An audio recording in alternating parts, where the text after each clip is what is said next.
Great. Good evening, everybody. Welcome to the Cape Breton Regional Municipality Council meeting for Tuesday, July 6th. Before we begin, I want to acknowledge that we are gratefully gathered here today in Unama'ki, the ancestral and unceded territory of the Mi'kmaq. We are all treaty people and stand in solidarity with our Mi'kmaq neighbors, friends, and family. Now I'm looking to Angela, please, for the roll call. Mayor McDougall. And Councillor Gordon McDonald. Here. Deputy Mayor McMullen. Here. Councillor Cyril McDonald. Here. Councillor Gillespie. Here.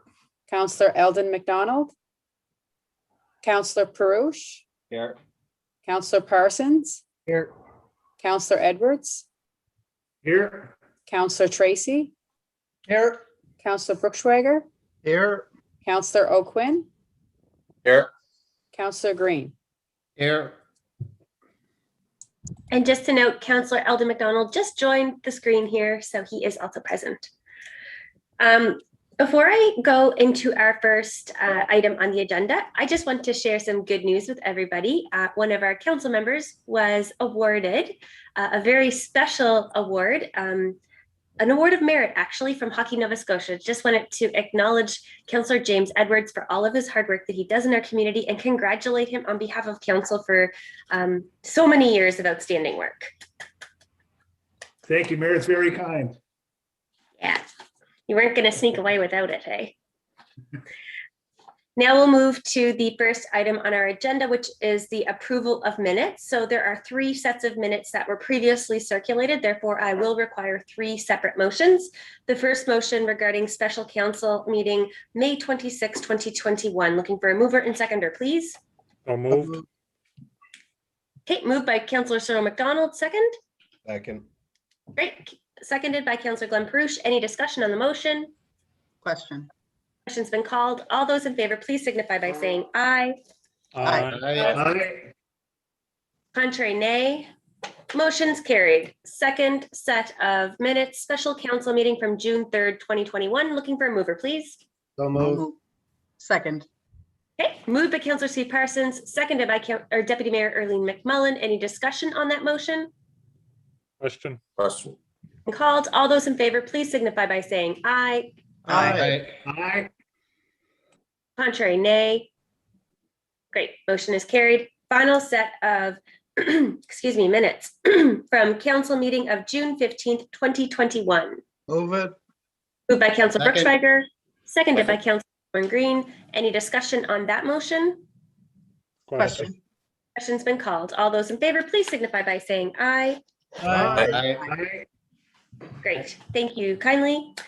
Second item on our agenda is approval of the agenda. I do want to ask if we could switch an item around to the end. So the item regarding, hold on a second here. Item 7.1A, Sydney Harbour Investment Partners ship formation, or nope, sorry. I'm on the wrong one. There was the letter from Harbour Royale. If we could move that item to the end of our meeting, because I'm expecting there's going to be some pretty fulsome discussion there. And if we could get all of our business taken care of before that, that allows us a bit more time. So that's item 8.1. Is it agreed that we could put that to the end of the agenda? Agree. Great, thank you kindly. So with that amendment, looking for an approval of the agenda, please. So moved. Everybody's so excited to move in. It's the sun. So I think we're going to move that by James Edwards, seconded by Deputy Mayor Erlene McMullen. Any discussion on the motion? Question.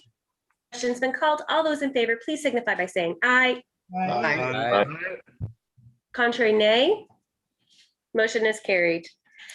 Great, we're moving into item 3, proclamations and resolutions. First proclamation, 2021 Pride Week. I will hand the screen over to Councillor Steve Parsons. Thank you, Madam Mayor, and I'll read the full proclamation. Go ahead. Be it therefore resolved, the Mayor, Amanda M. McDougall, Council and staff continue their support for a community where we embrace, recognize, and celebrate diversity, inclusion, respect, and fellowship for all of our residents and recognize August the 5th through August the 12th, 2021 as Pride Week in the Cape Breton Regional Municipality, and I so move. Second. Moved by Councillor Steve Parsons, seconded by Deputy Mayor Early McMullen. And did you want to read further please. to that? Whereas Pride Week in CBRM municipality continues to grow, celebrate the history, vitality, and diversity of our municipality's pride community, and promotes a society in which all individuals can live freely from discrimination. And whereas Pride Week provides an opportunity to raise awareness about the barriers individuals face in areas such as healthcare, public safety, employment, education, and the recognition of personal and family relationships.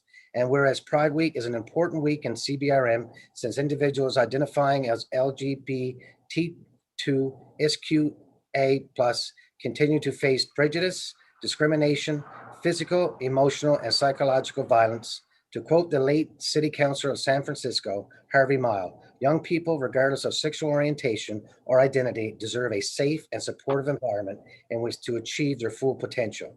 And whereas the CBRM is proud to support its strong and ever-present Pride community and their many contributions to our municipality, and will continue to work toward becoming a more inclusive, a more supportive, and diverse community. Thank you. Question. Okay, Councillor or Deputy Mayor, question has been called. All those in favor, please signify by saying aye. Aye. Aye. Contrary, nay. Motion is carried. Thank you, Councillor. Next on our list of proclamations and resolutions, 3.2 Hiroshima Memorial Day, August 6, 2021, and looking to Councillor James Edwards, please.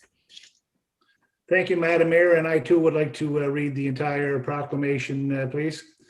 Be it therefore resolved that Mayor Amanda M. McDougall and Council of the Cape Breton Regional Municipality proclaim August 6, 2021 as Hiroshima Memorial Day here in the Cape Breton Regional Municipality. A day to remember the devastation of Hiroshima in 1945 and to renew our commitment to ensuring freedom from the threat posed by nuclear weapons here and everywhere, and I so move. Second.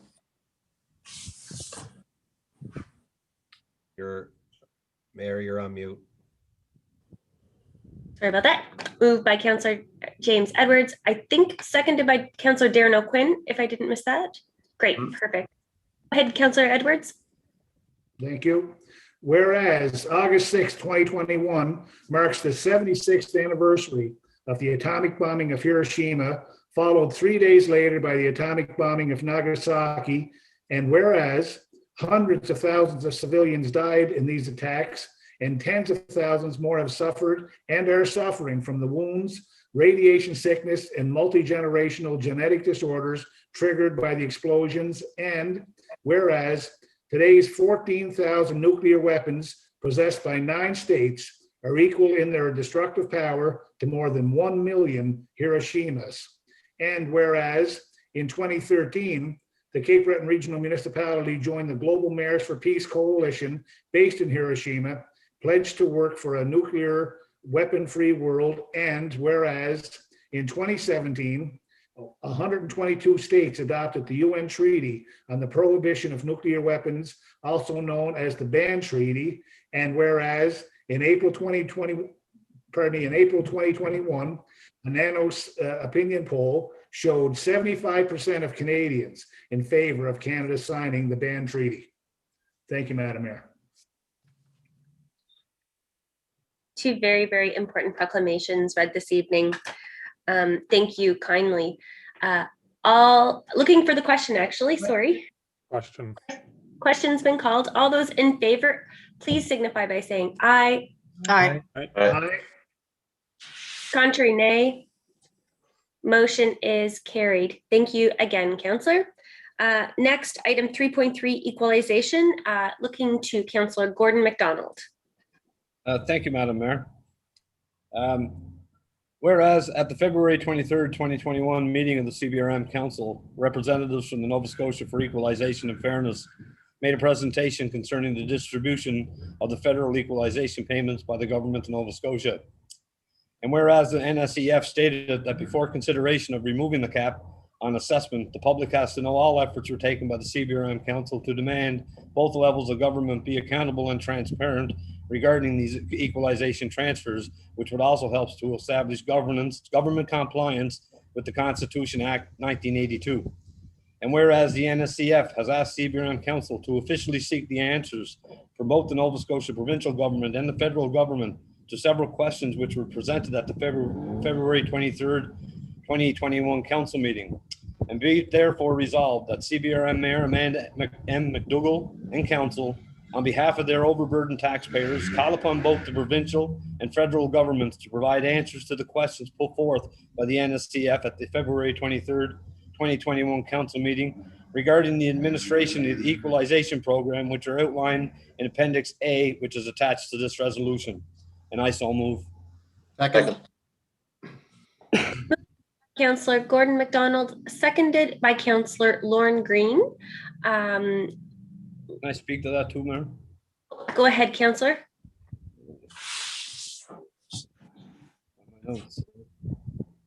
Oh, could you hear me? I can. I just looking on this computer trying to find notes. There we go. Okay, sorry, I was. So Mayor McDougall, fellow councillors, CAO Walsh, residents of CBRM, I bring this resolution on equalization forward currently because the timing is perfect. A provincial election is looming and a federal election isn't on the horizon, and it's time to put equalization back into the forefront of our politicians who have their name on a ballot, and I mean all of them. What the NSCF is asking are not questions that cannot be answered. They are questions our government are refusing to answer. And why is that? The data being put forward by the NSCF is the very data that the federal and provincial government supplied. It is their data, so just explain it and answer these questions that are being asked. I encourage each of my fellow councillors to support this resolution and support it unanimously. Here in the CBRM, we have a tax problem. Having the highest taxes in the province and talk about the tax cap being removed is imperative to exhaust all our resources of revenue before we put our taxpayers at risk of being removed from their homes over the inability to pay their taxes. If we here in the CBRM are being held back by our government by the equalization standard that they have in place, we need to take all steps at our disposal to protect the tax-paying residents of our municipality, the CBRM. For me, the dedicated members of the NSCF, led by Father Maroon, have a very legitimate argument, and these well-educated volunteers want nothing but prosperity for us here in the CBRM, and have many years ago discovered the discrepancy in the equalization transfer payment distribution once it gets to the provincial level. And when I look at comparable municipal units around the Maritimes and across this country, and after going through my first budget with the CBRM, it is of no wonder that we are always going with our hand out to other levels of government. And it is because we are a starving municipality. And these questions being asked, they may be the answers as to why we are in this situation. Thank you, Mayor. Thank you. And my apologies to those in the queue. I had just opened up my chat when I gave permission for Gordon to speak. Councillor James Edwards. Thank you, Madam Mayor, and I appreciate the opportunity to speak on this topic. Of course, I and everybody would like to have more money for the CBRM. There's no question about that. But my question is to you, Madam Mayor. When I first read this resolution and the adjoining appendix, it occurred to me that this was certainly an NSEF resolution. So my question to you, Mayor, is it customary for CBRM Council to act as a conduit for a special interest group, in this case, the NSEF? I may defer to our solicitor, but in my personal opinion, I mean, there is no end to the requests that do come to council, be that on behalf of an individual perhaps, or a group seeking to do environmental work. The asks in here are very specific and detailed. They're asks that have been brought to our council. Our council in the past has even participated in NSEF events as well. Personally, I feel like we can act as a conduit. I feel like we do that for many other issues and topics, I would look to our solicitor to make sure that we're not contravening any type of rules. No, you can certainly do that. That council has done it in the past. It's up to council to decide if this is something they want to weigh in on as a council. Thank you. Does that answer your question, Councillor James? It does, Madam Mayor, and thank you, Solicitor Kachafanis, as well. So the resolution would be forwarded as it's written in our package. So complete with, well, the actual resolution complete with the attached Appendix A. That's what would be forwarded for. I'm just wondering about the language and the actual paragraphs in the Appendix A, is if we were comfortable in sending those to other levels of government as if they came from CBRM Council. I'm interested to hear what my colleagues' position is on that. And thank you again, Madam Mayor. For sure. And any letter that is going to be going out on behalf of CBRM Council, we would make sure and include details saying we have been requested by, Group A to have these questions answered. So making it very clear that we are acting as that conduit, but these are questions that were formed by the NSEF. Excellent. Thank you, Madam Mayor. Perfect. Next in the speaker's queue, Councillor Eldon McDonald. Thanks very much, Madam Mayor. And I guess I'll follow up on Councillor Edwards' comments. Just for clarity, and could be through you to Dimitri, the resolution as it's presented to us with the be it therefore resolved, I would understand that that would be what we're putting forward to government. The appendix on the back is not actually part of the resolution. Would that be correct? The resolution would only read as from the whereas is down to be the where be it therefore resolved. The questions, of course, would be part of the document, I guess, going forward, but the resolution itself being voted on here is just what's on page 9. I'm just looking for clarity on that. And I guess it speaks to the issue of some of the language, I guess. There is some of the language, I guess, with the Appendix A not being something that was drafted by, I believe it was drafted by the NSEF. Some of the language, I would think coming from municipal council and mayor would be a little bit different. But I'm comfortable to say that this isn't our document, Appendix A, and that being forwarded off to government for answers. Absolutely, 100% agree with that. And the other question I have, if I could, through you, Madam Mayor, to CEO Marie Walsh. I fully support, have always fully supported, and will continue to support the cause of the equalization transfer payments being distributed. And we've been fighting that battle for decades, literally. And I think previous councils and this current council, I think, are on record to always having supported moving those things forward as best we can. When you have a provincial or federal government that wishes not to speak to you about it, it's pretty hard to move anything forward when you have only one party at the table. But putting it forward, 100% support.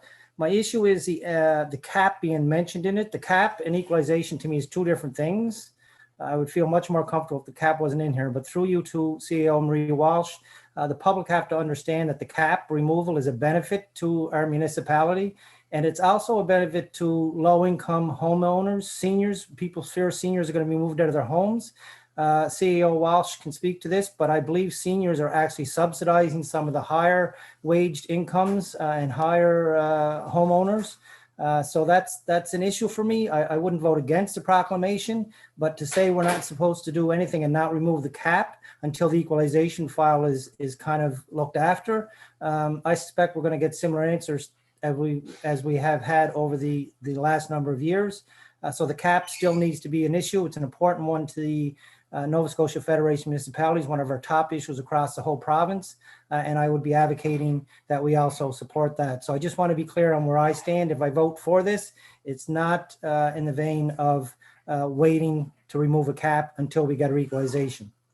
So if I could throw you to Dimitri for clarity on the page and for Marie just to speak to the other. You're voting on the be it therefore John, resolved please. clause.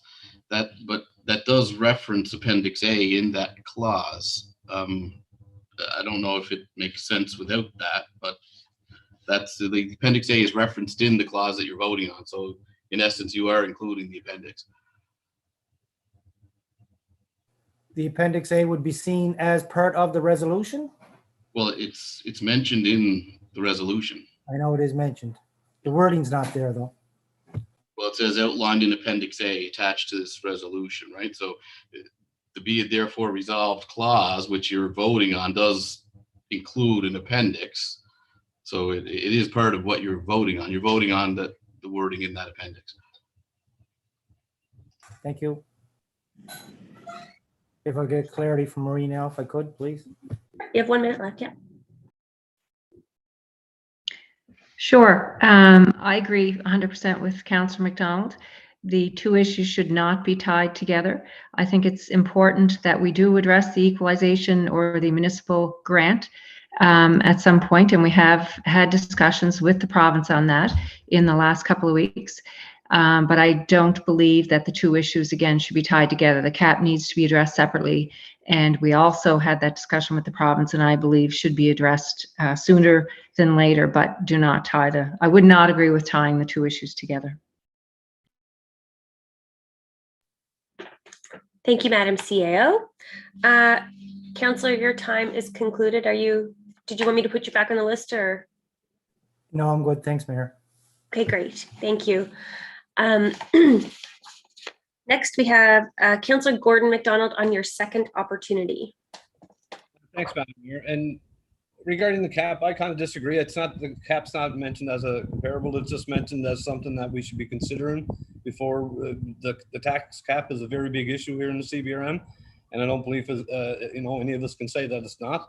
I think it's one of the top hot topics that people talk about on a regular basis. So, when it comes to, if we're going to be talking about removing a tax cap so that we're going to be adding more finances to the regular day residents that pay taxes here in the CBRM, I think what the suggestion here by the NSCF is regarding that we should exhaust all of our avenues before we start looking at ways to be able to take the cap off. We should be looking at ways so that we can be a prosperous municipality so that we can reduce the tax rates and then maybe look at taking the cap off. So I don't see it as the two of them. It's one and one. I think it's just a comparable. That's all. So, and I also don't believe that the NSCF is a special interest group unless they're a special interest group looking to make us prosperous. I don't believe there's anything in it for them as well. So I'd just like to suggest that as well. So thanks, Mayor. Thank you, Councillor. Next, on your second opportunity, Councillor James Edwards. Thank you again, Madam Mayor. My question was answered by both Solicitor Kachafanis and CAO Walsh. And it was with reference to Appendix A, the way Mr. Kachafanis read the be it therefore resolved is the same way I read it, was that the Appendix A was attached to the resolution. So therefore, the Appendix A, as it is written, will be attached to the resolution. So therefore, it's like we are all signing off on that document, and I have some reservations with some of the language in that document. So I don't know if I'm comfortable about that. And the other situation with the cap was the other question that I had, and that's been asked and answered. So again, it isn't a slam dunk for me. I repeat myself, do I want to have more money for CBRM? No question, absolutely. But I don't know about signing off on the resolution the way it's written. And with that said, I might have another 30 seconds left. Would my learned colleague be interested in revising the resolution to remove both the cap portion and the Appendix A portion. I think that would make it a whole lot more palatable for me. Thank you, Madam Mayor, and I'll listen to my colleagues. Thank you, Councillor. Next, we have Councillor Darren Brookschweiger on your first opportunity. Thank you, Mayor. Equalization is a long issue in CBRM. We're on record many times as sending off resolutions to the province for a fully funded formula. Of course, that was based on a formula back in its day where it would have doubled from 15 million to 30. But it has changed since then. We haven't seen the numbers from the province. They took equalization, that particular sheet, off the table 5 or 6 years ago. So I'm interested in a better funding formula. I agree with Councillor McDonald's resolution, but as pointed out, this council, I don't know if the new council voted on the cap or not for its removal, but the previous council did for reasons that were more than half of CBRM are paying more taxes actually than they should be because of the cap. And also we know that we're stopping young families from building homes because of our rate. Our rate would drop 21%, okay, if we were to remove the cap. If the cap was totally gone tomorrow, the rate would drop by 21%. So if you were paying $2 on the 100, you'd pay $1.58 on the 100. That's the difference with the cap gone in CBRM. Naturally, there's going to be some winners and losers, but if somebody's got a $700,000 bungalow on the Myra, okay, and only paying taxes on $400,000, that's not a fair process. Assessment is still the best deal going as far as for tax purposes. It's used far and wide across the country and across the world. Assessment. So, you know, the cap in this is the only issue I got. Gordon, we all want a better funding formula and better equalization. Elections, as mentioned, is always a good time to string this. We as a council, I think we're looking at 4 or 5 items that we want to send off to each of the leaders that we're interested in as a community. That was brought forward by our mayor, and I fully support that we do that and look for a response from the leaders. But what I do want to remind you is that sometimes we get those answers from the leaders, and that changes after the election's over as well. That happened to us already with the NDP. The last NDP government sat before the council chambers and said they were going to fully fund equalization if elected. They never did it. Okay? Right now, we have the provincial Tory party that's saying that they're going to double the equalization if they're elected for the first year and then negotiate. We have the NDP leader saying he's going to give us $50 million. We don't need just a one-time drop hand down. There has to be a formula. It's the only fair way to distribute equalization across the province if we're all set up on a set of principles and values for each service, and it's all based on what happens is all the municipalities in the province, what's your cost for policing, what's your cost for public works, then it's the number of dwelling units, and it's your tax total amount assessment. This is all important for that formula, Mayor, and you know, that's the way it has to be. It shouldn't just be, here's how much we're going to give you this year, or here's how much. It should be fair for everybody across the province. That's the idea of equalization. So, Gordon, I support the equalization fully. But the way this is down, I can't support because the cap, this council's on record as wanting it lifted. It's got to go. It's just destroying us here in CBRM, more so than anybody else in this province. So it has to go. Thank you, Madam Mayor. Thank you, Councillor. Oh my goodness, excuse me. Councillor Eldon McDonald on your second opportunity. Thanks very much, Madam Mayor. I'll try to be quick, but I'll probably go back through you to Dimitri and back through to Marie just to speak on the question again. Dimitri, I see this as CBRM owns the resolution, NSEF owns the attachment Appendix A. The wording on our proclamation was formulated by CBRM. the wording in the attachment is owned and written up by NSEF. It can be attached to the resolution, but I see us owning the resolution ourselves with that attachment from NSEF.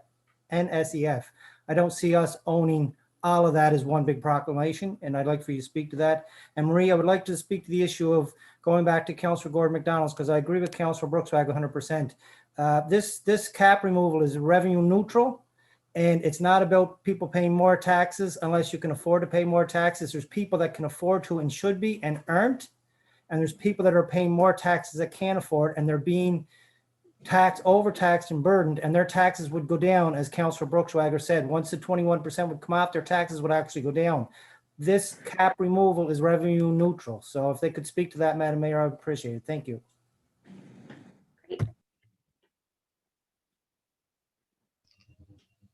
You can make whatever resolution you want, but the one that's here, it says that answering the questions as set out in Appendix A. So, I mean, you can change the wording of your resolution if you want, but if you're asking me, the resolution as it sits there references Appendix A, it references the questions in Appendix A. If you don't have Appendix A, and it doesn't really make sense, because the resolution references the questions as outlined in Appendix A. It's an appendix to the resolution. Now, if you want to change that, you can, but if you're asking me as it stands there, written, Appendix A is part of it.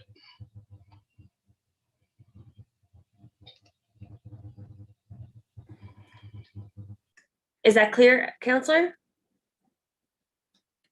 Well, I guess it's clear as it's going to be because my 2 minutes is up, but I just think that we don't own the wording on Councillor? the appendix.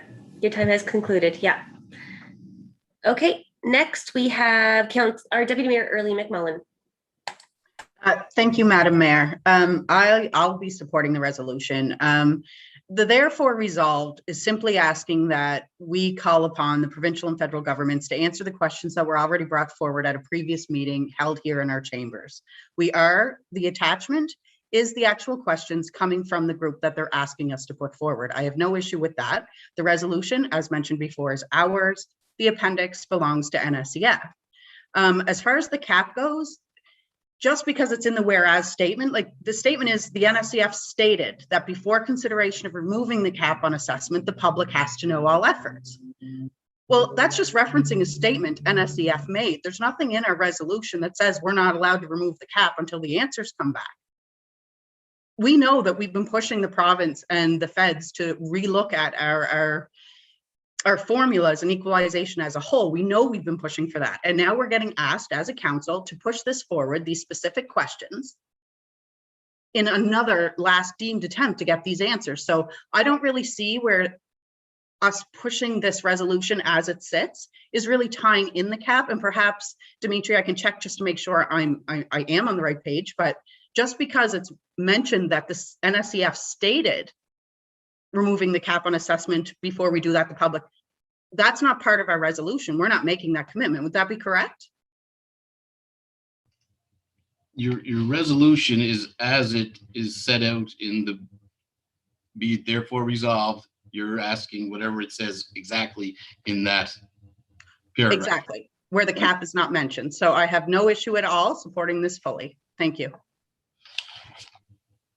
Thank you, Madam Deputy. Next on the speakers list, Councillor Steve Gillespie. Thank you, Mayor McDougall, and Early McMullen basically just said everything I was going to say. So that's kind of where I was with it. All we're doing here is sending some questions to the province. We've sent questions to the province before and they don't answer them. So I'm not anticipating that this is going to be any different, to be honest. But what I believe is it's important for council to support any work that the NSEF does, because I believe that everything that they do is in the best interests of the CBRM and thus the taxpayers. So I'll support this motion as is and wait patiently for the questions to be answered by both the federal and provincial governments. Thank you. And well worded, Deputy Mayor.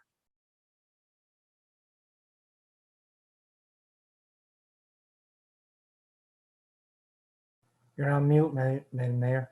Sorry. Oh gosh, a year and a half in, Harry. Can't get it. On your second opportunity, Councillor Darren Brookschweiger.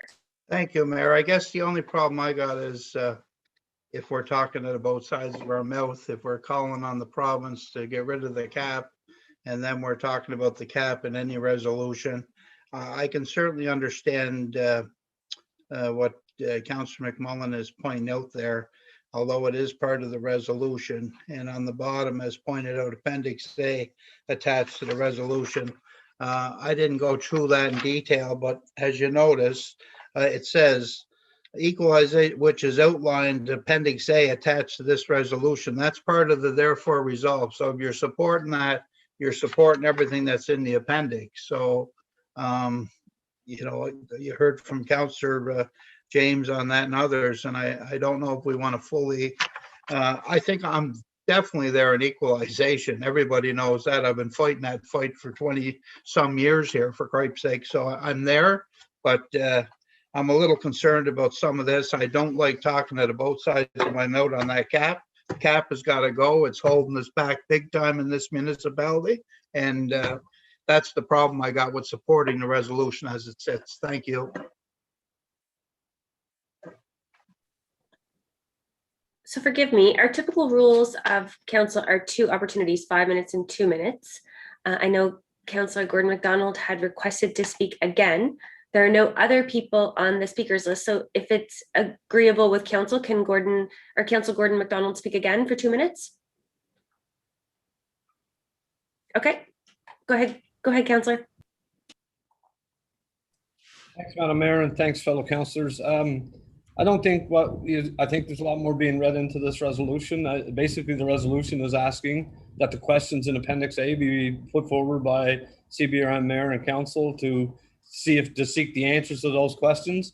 In nowhere in the be it therefore resolved or in the appendix questions that are being put forward is there any mention of the cap. There's only mention of the cap in one of the whereases in referencing to where we are in the tax base here in the municipality. So you know, I would hopefully think that this council would support this resolution and support it unanimously again, simply based on the fact it's a requesting answers from the federal and provincial government on the equalization transfers that are being put forth through municipalities across this province. So if you know, we had lots of time to review this document. We had NSEF in here on February the 23rd. It was a great presentation, went right through all the details of this. We had lots of time to question them on it.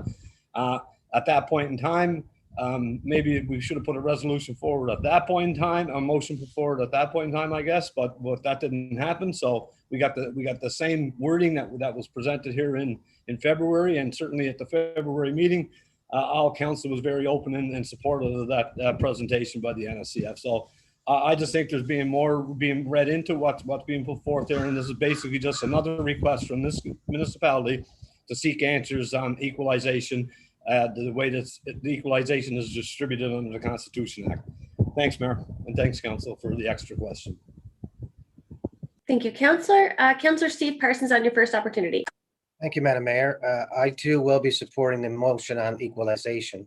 I don't like the fact that we're conjoining the cap with the equalization, and I personally wouldn't use some of the languages in reference to the appendix, especially number 1. Personally, I think when you're talking to other levels of government, it should be one of total respect. And personally, I wouldn't use some of this type of language as relates to number 1. So I'm a little bit leery about that, but I will support the motion.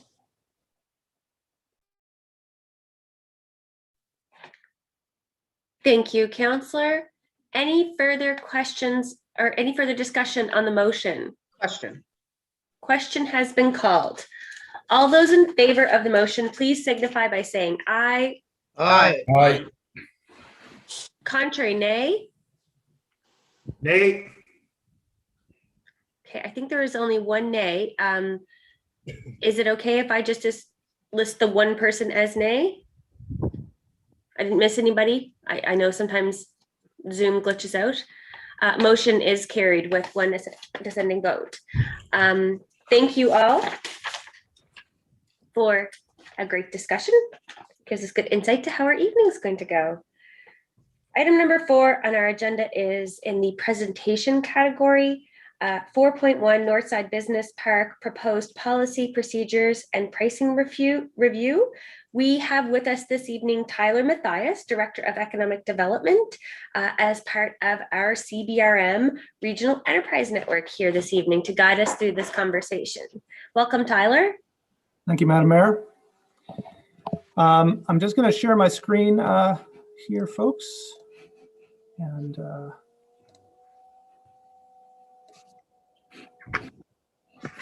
there we go. You can see that full screen presentation, I hope. It looks like it's working well. Good evening, Madam Mayor and CBRM Council. A short presentation tonight to go over some preliminary work that CBRM staff and ourselves as a regional enterprise network have been working on and proposing to continue that work with your support. So as you introduced us, this is about some proposed work to update policies, procedures, and the pricing structure in the Northside Business Park, building off the existing work that we've done collaboratively already together. So increasingly, we are seeing interest in the Northside Business Park. That is building off of the good work of our predecessors who priced it and made it available at a very attractive price in the past. And increasingly, with the work of the provincial government and the healthcare redevelopment work being done there, we have folks interested in bare land development as well as redevelopment of existing properties. In response to that already, we've worked with the CBRM together to subdivide existing property into market-ready parcels. So those range in size from approximately under an acre to a little bit more than 3 acres, with the idea being that we'd have a range of properties suited for different purposes, as well as avoid stranding land in the middle of the development that could potentially not be a good return on investment for past expenditures of the CBRM. So our current opportunity we'd like to propose is to improve the sales processes, development obligations that have been used in the past, and the purchasing experience from the buyer's perspective to ensure that not only buyers, but also sellers, namely CBRM and its staff, have a more seamless approach to new applicants or interested parties. Here I have a quick look at the current process. It doesn't go into all of the details by any means. And Sheila Kalenko here, working from the solicitor's office, is here to answer any specific questions to the current sales process. So it is fairly straightforward, but it's rather in its flexibility. It sometimes allows the process to drag on. So this is more from the purchaser's perspective, what this takes. From the seller's perspective, it's a little bit more in depth. What we're proposing is a future process that we'd evaluate that would have a goal of no more than 8 weeks from submission of an applicant's interest to sale for any standard process. So we ideally have a standard set of documents and agreements. And if the parties simply agree, we can move forward swiftly and have a process that takes no longer than those 2 months. This is currently the roles and responsibilities that we envision, and it reflects to some degree what we already do. So we already work very closely together as two groups of staff. CBRM generally sends the interested parties to the CBRM REN so we can evaluate potential parcels, not only that the CBRM owns in the Northside Business Park, but other private parcels throughout the municipality, so best serves their investment needs. We already are working to advertise a development assistance program, as well as market to with our partners, such as promoting these parks to the Invest in Canada network earlier this year. Selling the Northside Business Park, we envision this process to allow us to greater clarify our roles, but currently we still do collaborate. We bring folks directly to CBRM staff as soon as it moves more into that sales process, and we retain our relationship with the party as they move through the process. And finally, the last section there, monitoring sales conditions. Those sales conditions are in somewhat disuse in the current system. They had been applied in the past. When they aren't enforced, it's been somewhat cumbersome as they show up on land title for future land sales, and they don't achieve the purposes, the economic development purposes that they were designed to achieve. And so we suggest revisiting those obligations and making them clear for both, again, the buyer and the seller, so that they can be resolved and taken off title as soon as they've achieved their purpose.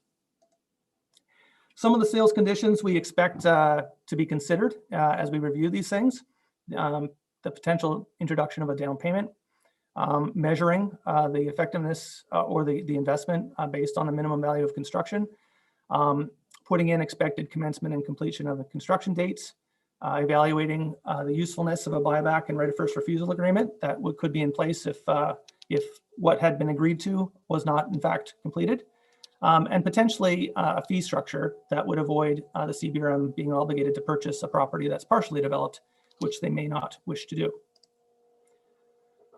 Is there current demand? In short, yes. We have one very strong candidate who's been emailing both Sheila and I very regularly for commercial development. And there's many active files that we would revisit once we get greater clarity. We had been pushing off those clients, want to say we were subdividing this land to make it make it more clear as to what was available. Since we've done that, we think we should evaluate or have council evaluate whether it's a good idea to look at the other surrounding processes. In addition, as I mentioned, we often work with clients to make not only CBRM land available and known in terms of what is expected of them or the selling price, but we're actively doing what we can to work with local real estate agents, sometimes private landowners, to determine what their availability is and their prices are. And many surrounding landowners are eager to see both the subdivision and a revisitation of the processes and prices in the park. What we're proposing, council evaluate whether this is a good time to review the current land pricing, sales conditions, potential application to purchase, and templates as I alluded to earlier. So these are to be determined, but these would be some of the documents we could see bringing back to council with your support. So here are the recommendations. I'm just going to read it verbatim, and it's the same as in the issue paper. The recommendation is that the process and policies associated to the sale of CBRM land, I apologize for the missing word, should be clear, consistent, and business friendly to reflect the economic development priorities of the CBRM and to build off the progress made to date. Therefore, recommend that council pass a motion directing CBRM REN and CBRM staff to update land sales processes and policies related to the Northside Business Park. And I might say that this is directly to the Northside Business Park. Currently, this land sales process is all but identical with the surplus land sales process. And so this as a pilot project, if there's lessons learned, we could see applying it to other processes as we move forward. So the recommended motion is that move that the CBRM REN and CBRM staff be directed to review existing land sale processes and policies related to property within the Northside Business Park. And I and Sheila are both here to answer any questions you may have. Thank you. Great presentation, Tyler. Just before we go to our speakers queue, I do want to note that this is part of, the work that we've done as council, saying, what do we want to see in our council meetings? Well, we want to make sure that our colleagues at the CBRM REN are regularly presenting and updating and helping us find new ways to do better. And I am really excited that this is our first step in kind of fulfilling that work that we suggested. So now we will head over to our speakers queue. First, we have Deputy Mayor Arlene McMullen. Thank you, Madam Mayor, and thank you, Tyler and Sheila, for all your work on this. I'm totally prepared to move the motion. I just want for clarity, I believe I know it, but just the way it's stated, that any change or recommendations in the current land sale process, obviously that would come back to council. It wouldn't be something that was reviewed and then automatically put into place without it coming back to us. Would I be correct? Absolutely, yeah. We had discussed this in management with CAO Walsh, and it was her recommendation that we first seek this permission. And then, yes, the plan would be Hopefully, if this is something council desires, we'd be back in August with the possibility that we request a special session if one of these developments wishes to move more swiftly, and we are prepared with some options for council to consider. Thank you, Tyler, because that was my next question on how quickly we could move this forward.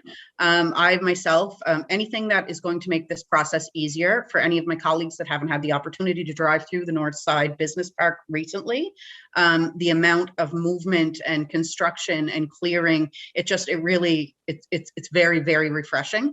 And I have had two people reach out to me, not two, but I've also had people reach out to me expressing some frustration as they wait for properties to become available. So there is complete truth behind what Tyler said, that there are people literally waiting to move forward. So I happily will move this motion, and hopefully it will be passed by the rest of council. But yes, Mayor, I so move. I'll second that, Mayor. Great. Moved by Deputy Mayor Arlene McMullen, seconded by Councillor Gordon MacDonald, that CBRM Wren and CBRM staff be directed to review existing land sale processes and policies related to property within the North Side Business Park. On the motion, Councillor Cyril MacDonald. Thank you, Madam Mayor, and thank you, Tyler. This is great information, and I, like Deputy Mayor McMullen, always excited and pleased to see there's action in the North Side Park. I frequent through there, whether it's on foot or by vehicle. Tyler, I just have one question, and I'm not sure, it doesn't directly relate to this, but maybe curiosity, maybe there's something in the works. Is there a strategy to I'll just there's a couple of properties that for lack of a better word have been left vacant and have become unsightly. I have noticed there's a little bit of cleanup happening at one or both. I'm just wondering, is there a strategy in place on how we can encourage current landowners, if they're not using their facilities or their land, to ensure that it stays sightly? And if there's not, is that something that's on the horizon? Yes, I may defer to Director Roos on following up completely on this, but certainly we've been working with building officials and the planning department. We were connected and are in not monthly, but certainly bi-monthly communications with the owners of the two properties I think you're referencing. Sure. And we have, as I mentioned before, we make a pointed effort to ensure we involve real estate agents whenever possible, but we do directly work with landowners if that's what they desire and we have the capacity for. In this case, I know both some real estate agents and the property owner themselves have been engaged. We have brought 3 investment opportunities to the owner of those properties. One is proceeding. I wouldn't say it's certainly not 100%, but negotiations have been in place. On the improvements you've been seeing, the owner has engaged a local person to do some cleanup. They have a private deal. I'm not privy to exactly what it is, but I do know that I toured the facility with that individual, and the building official who was able to kind of guide them with what the realm of the possible could be and how it might relate to municipal regulations and ways to keep it safe. Because certainly it's in the CBRM's interest to not have to police and remediate some of the activities that go on there. So I would say that's a long answer, Councillor, but long and short of it, we're in communication with that owner and others as we're able to. But those ones absolutely were brought to us swiftly, I think immediately upon my hire, as something that was on the radar of the building officials here, and they wanted to, everybody's hope is that gets redeveloped into something amazing. And I would say we're closer to that goal, but no clear path yet. Right. Yeah, no, that's great. It's nice to see that there is some activity at those 2 locations, and yeah, they've definitely begun the cleanup, which is great to see. So I look forward to what's left to come. Thanks, Tyler. Thank you. Thank you, Councillor. Next on the speakers list, Councillor Gordon MacDonald. Thanks, Madam Mayor, and thanks, Tyler, for your presentation. And as a neighbor to the Northside Industrial Park, it's really good to see after all these years that finally there's some movement up in that area, and seeing that kind of construction going on. It's kind of refreshing. But my question is, I see that is there doing a study to get the properties in line, but I'm wondering if they're considering how with the transportation network in the industrial park and how the amount of construction that's going on up there is affecting the residents at both exits to the industrial park, or entrances, if you will. The entrance on Tobin Road from Trans-Canada 105 down to Hardigan Drive seems to have become the main entrance to the Northside Industrial Park over the last 20 years. And I say that simply because from my experience with the park and working in the park at one time, talking to truckers all the time, they don't really like coming off the 105, making the S turn to go up to Memorial Road to make their entrance into the park. So the Tobin Road section, which is, I don't know, it's about 200-meter length, I guess, roughly, is owned by the Department of Transportation. Yet it's only a 33-foot wide residential street, and yet all the traffic from the industrial park, the traffic through Memorial High School, the buses, walkers are all using this section of road.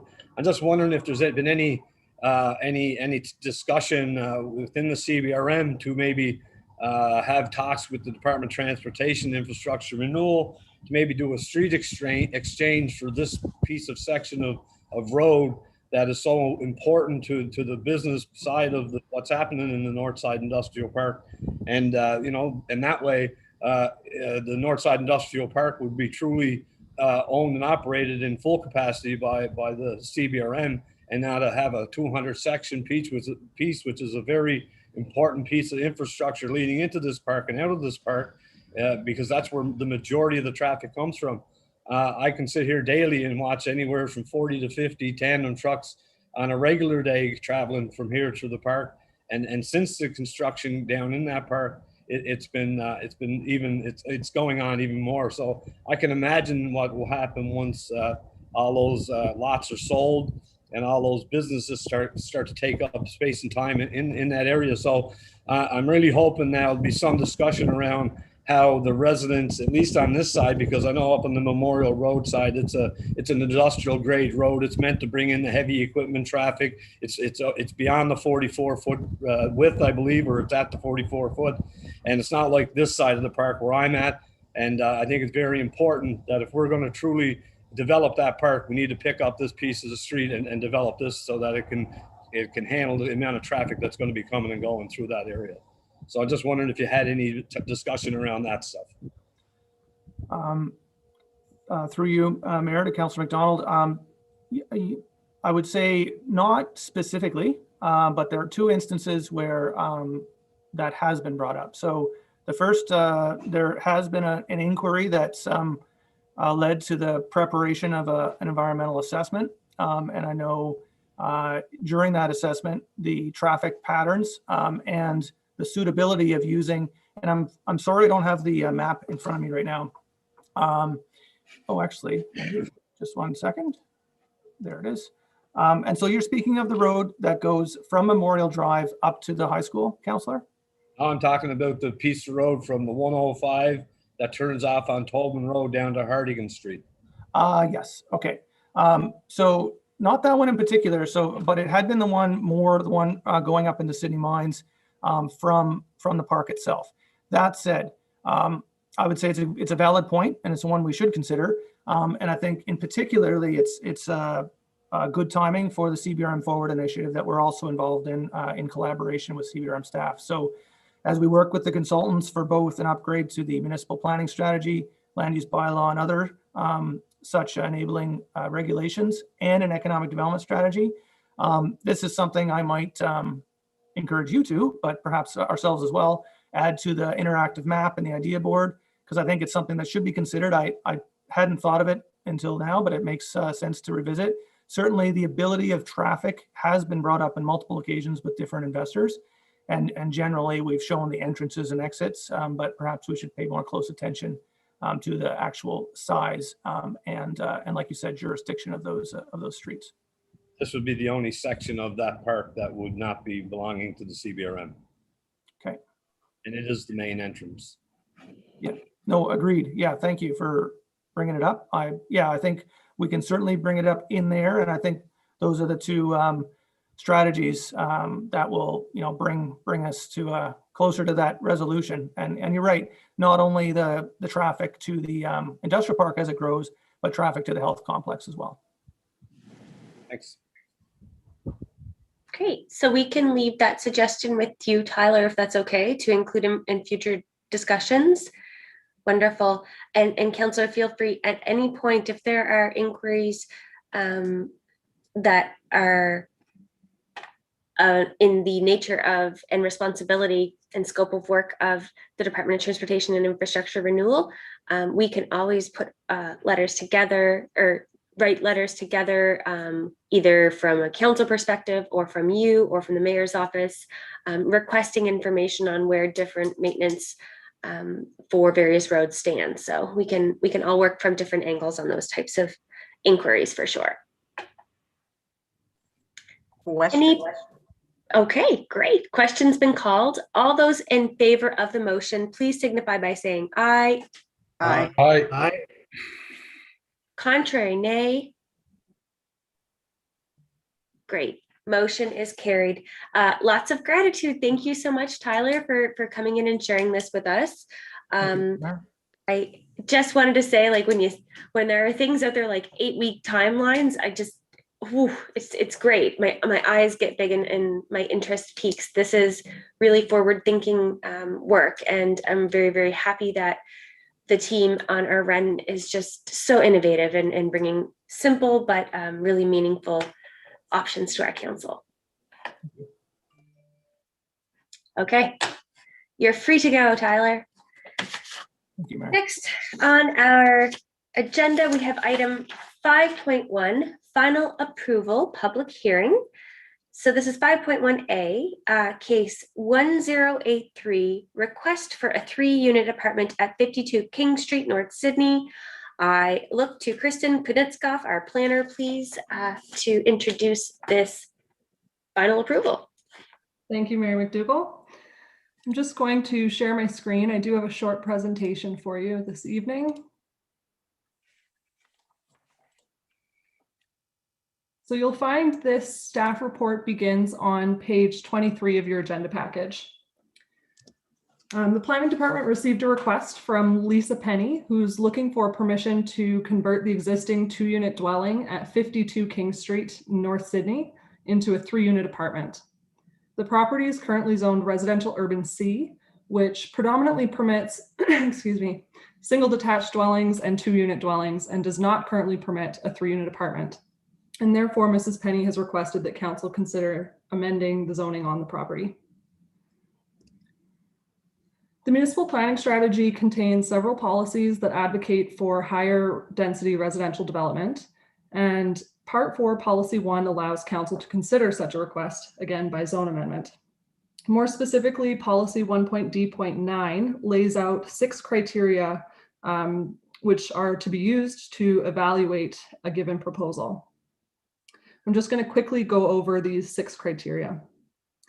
The first is to look at a landscaping plan to screen starker components, which might include something like a larger parking area or a large garbage enclosure. The second is to look at on-site parking and vehicular maneuvering. And you can see on this map that, sorry, to go back, a 3-unit apartment building is required to provide 3 on-site parking spaces in accordance with the land use bylaw. And where this is an existing 2-unit dwelling, 2 spaces are provided to the Stanley Street side of the building. And the applicant does intend to add an additional driveway and parking area to the opposite side of the building.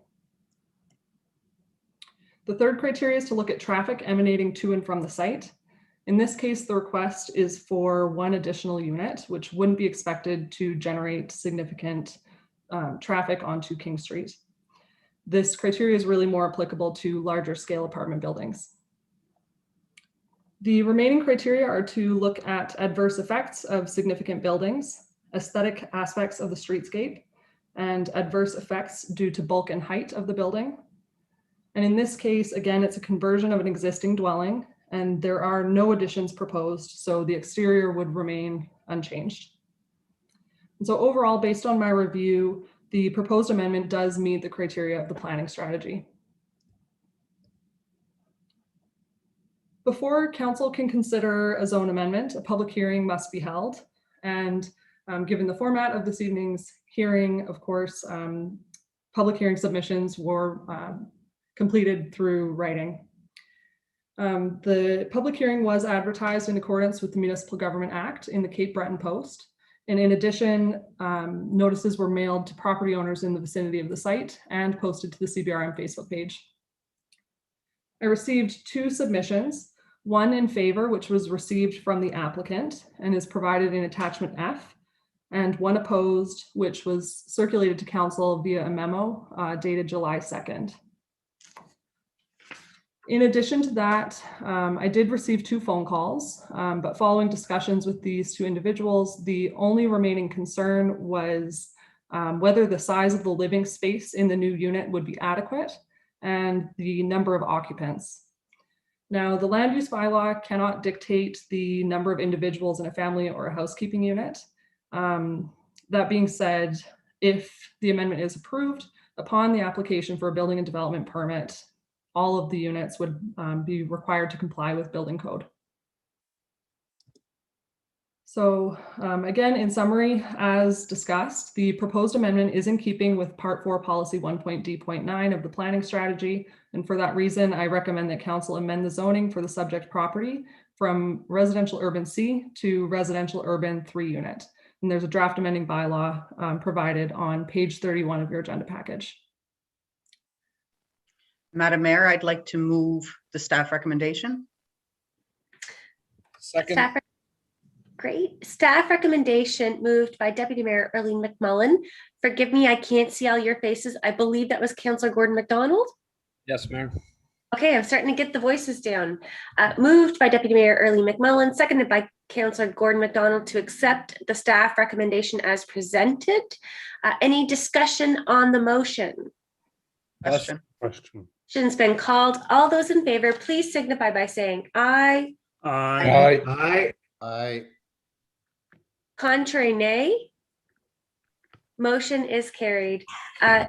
Just a quick note to say thank you, Madam Planner, for all of your work on this. This is, again, good stuff. I loved the letter that we read within this package talking about young people moving home, having their first home, and having an opportunity to create revenue to stay home too. So this is really lovely work being done here today. Okay, next on our agenda, we have item 5.3, street renaming. So item A is renaming of a portion of 8th Street in New Waterford. Again, Madam Planner, you're up. Thanks again, Madam Mayor. Again, I have just a short presentation.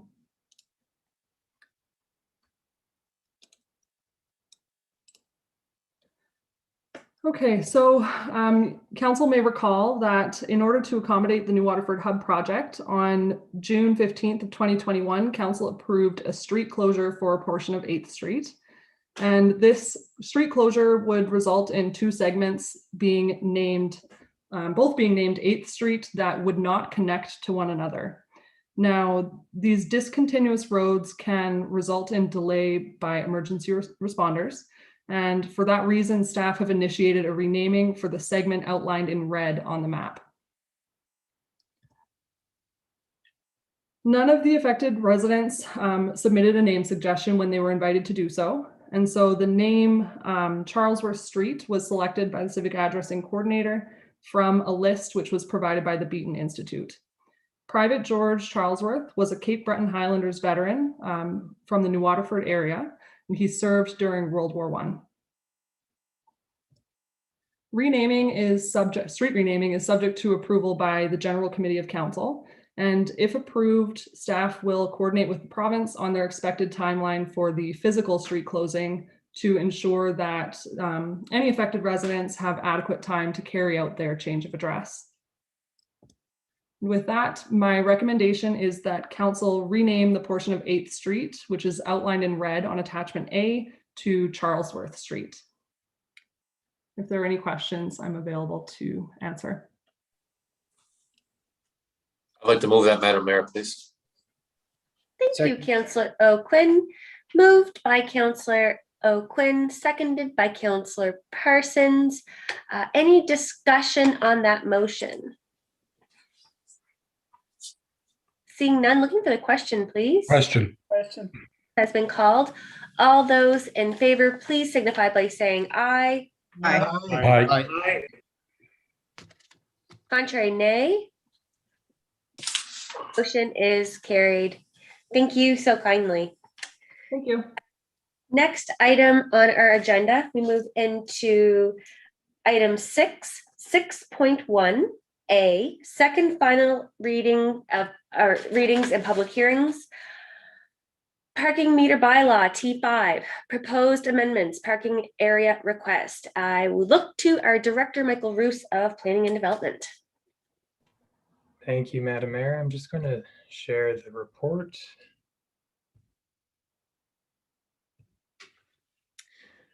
So this is an updated report that was shared with council, I believe yesterday, as the last day for comment as part of the public notice was on Friday at 4 p.m. So at the council meeting on June 15th of 2021, a motion was passed to approve first reading of the bylaw and direct staff to provide notice of the public hearing held tonight. So that notice was advertised in accordance with the Municipal Government Act and posted to the CBRM Facebook page. The proposed amendment was discussed, as I mentioned previously, with the Sydney Downtown Development Association, who indicated that they wish to have a larger conversation about general parking and loading situation within the Sydney downtown at a future date. So at the time that this report was written, no public hearing submissions were received, and therefore I respectfully recommend that council give second reading and approve the proposed amendment. Move the motion, Mayor. Second. Great. Motion moved by Councillor Eldon McDonald, seconded by Councillor Cyril McDonald. On the motion, Councillor Eldon McDonald, did you want to speak to it or just move? Okay, good. Any further discussion on this motion? Question. Great. Question's been called. All those in favor, please signify by saying aye. Aye. Aye. Contrary, nay. Great. Motion is carried. Thank you so much, Director Roos, for everything that you've put into this. This has been a really interesting process to learn from, quite frankly. I feel like going forward, looking out these windows here, there's only going to be more development happening in our downtown cores. So this is good. This is good education for us all to participate in.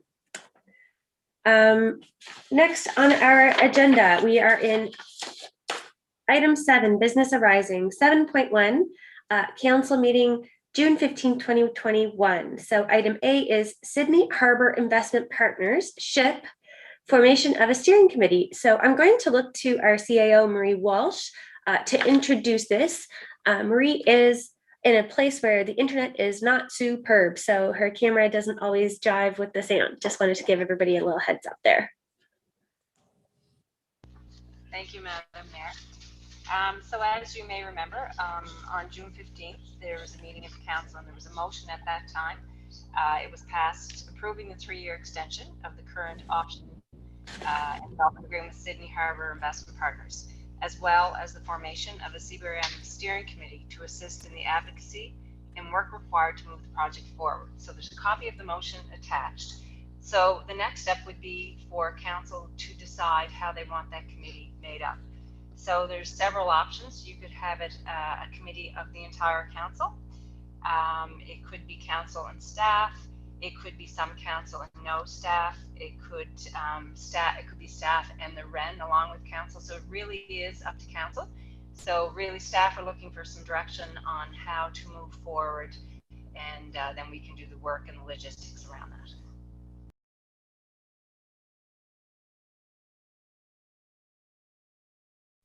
You're on mute, Madam Mayor. Oh, shoot, sorry folks.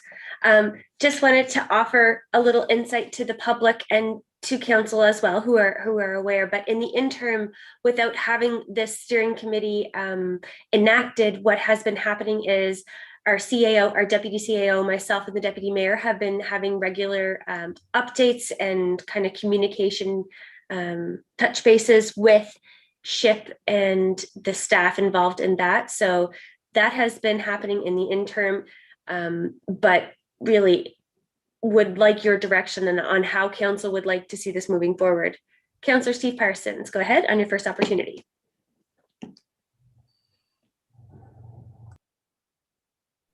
Thank you, Madam Mayor. The recommendation as provided by the CAO, I'd like to put something on the table to be considered by council as a path process that could be adhered even tonight. I think that we could take it upon ourselves tonight in the short term, looking at the essence of timing and keeping the file moving along, that we could do a nomination tonight during our meeting. Those councillors who are nominated could basically let their name stand. We could take a vote and pass the motion tonight in terms of participation on council. I think it could be between 3 and 5 council members. I think our CAO should be on that committee, and that probably will be enough. I think the most important part of the steering committee is to work with Albert Shipp and his group and to keep the lines of communications back to council on a regular basis. And I think having 3 to 5 representatives from council and our CAO would certainly be ample enough people to provide for that service. Thank you. Thank you, Councillor. Councillor James Edwards. Thank you, Madam Mayor, and I'd like to, looking at all of the options for the composition of the steering committee, I'd like to recommend the council and staff as well. The numbers, I agree with Councillor Parsons, whether it's a 3 and 3 or 4 and 4 or what have you, but I think a mix of council and staff would be beneficial to all concerned. Thank you, Madam Mayor. Okay, I'm just trying to follow the speakers list. It's populating quite quickly. Councillor Lorne Green. Thank you, Madam Mayor, and I too agree with my two colleagues in terms of the makeup of the committee. I think it should be council and staff. The number really is not important, but 3 to 5 sounds like a good number. What I would like to suggest is, and because the individual councillor of the area that represents the area, the district, I would think that councillor, if he wishes to sit on that particular committee, I think he should be one of the members. I don't want to throw you under the bus, Councillor Gillespie, but I think it's your area, and I think respectively, you should be one of the members of that committee if you so wish. Like I say, you are the affected area, and I think it's incumbent upon us to allow that opportunity for the councillor of the area to sit on the committee. Point of order, Madam Mayor. Go ahead. Actually, I'm not sure if it's order or information, but I just want to remind council that we do actually have a nominating committee, and this would be a duty of that, and I don't want to see that superseded. Thank you. So I'm glad that you brought that up. While we're hearing suggestions this evening, what I would like to do is offer these suggestions to go through the clerk's office, and that we have a meeting of the nominating committee to populate the steering committee. If we want to follow proper order, make sure everything is done correctly, and everybody has ample opportunity to either nominate one another or put their own names forward as well. Next on our, is that okay, Madam Deputy? Did you have anything else you want to add? Great. Councillor Lorne Green, were you finished? Madam Mayor, I was injected thereupon, and I didn't finish my comments. Still have time, and I paused you, so you're good. Thank you. And with all due respects, Deputy Mayor, it wasn't to supersede any procedure that we had. I'm just suggesting that the area resident councillor have the opportunity to sit on that particular committee, because it is his area is affected by that development. So that's just a suggestion. Maybe the area councillor doesn't even want to be on it, but it's just a suggestion that we bow to him and allow him to be one of the representatives on that committee. Thank you. Great. Councillor Steve Gillespie. Thank you, Mayor McDougall. And although I appreciate Councillor Green suggesting to council that everyone bow to me, I know that that's probably not going to happen. Yeah, I was actually just going to suggest as a member of the nominating committee that this does come back to the nominating committee. I do think, keeping the number at around 5, I think would be workable. But I'm just going to throw it out there for everyone else's opinion because I have my own.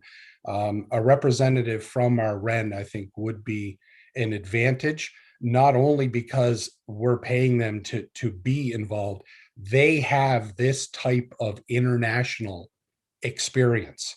Knowing full well that they have traveled to most of the other continents with business from Cape Breton, I would hope that we would include an individual from that as well. And I'll get you, Councillor Green. Perhaps before we go forward, if I could just look to our clerk, Madam Clerk, can I ask for your advice on how we shape this committee, this steering committee? What do we require to move forward? How do we put into work a number, required seats from staff and REN and things like that? Hi, Mayor. Yes, I would suggest that council decide on a definitive number. So the number of councillors, if you want the CAO or if it's specifically named staff, I would recommend that as well.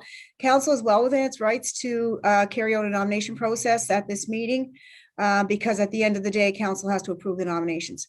If you want, we can certainly do it as we would with other committees and poll the council and ask who's interested.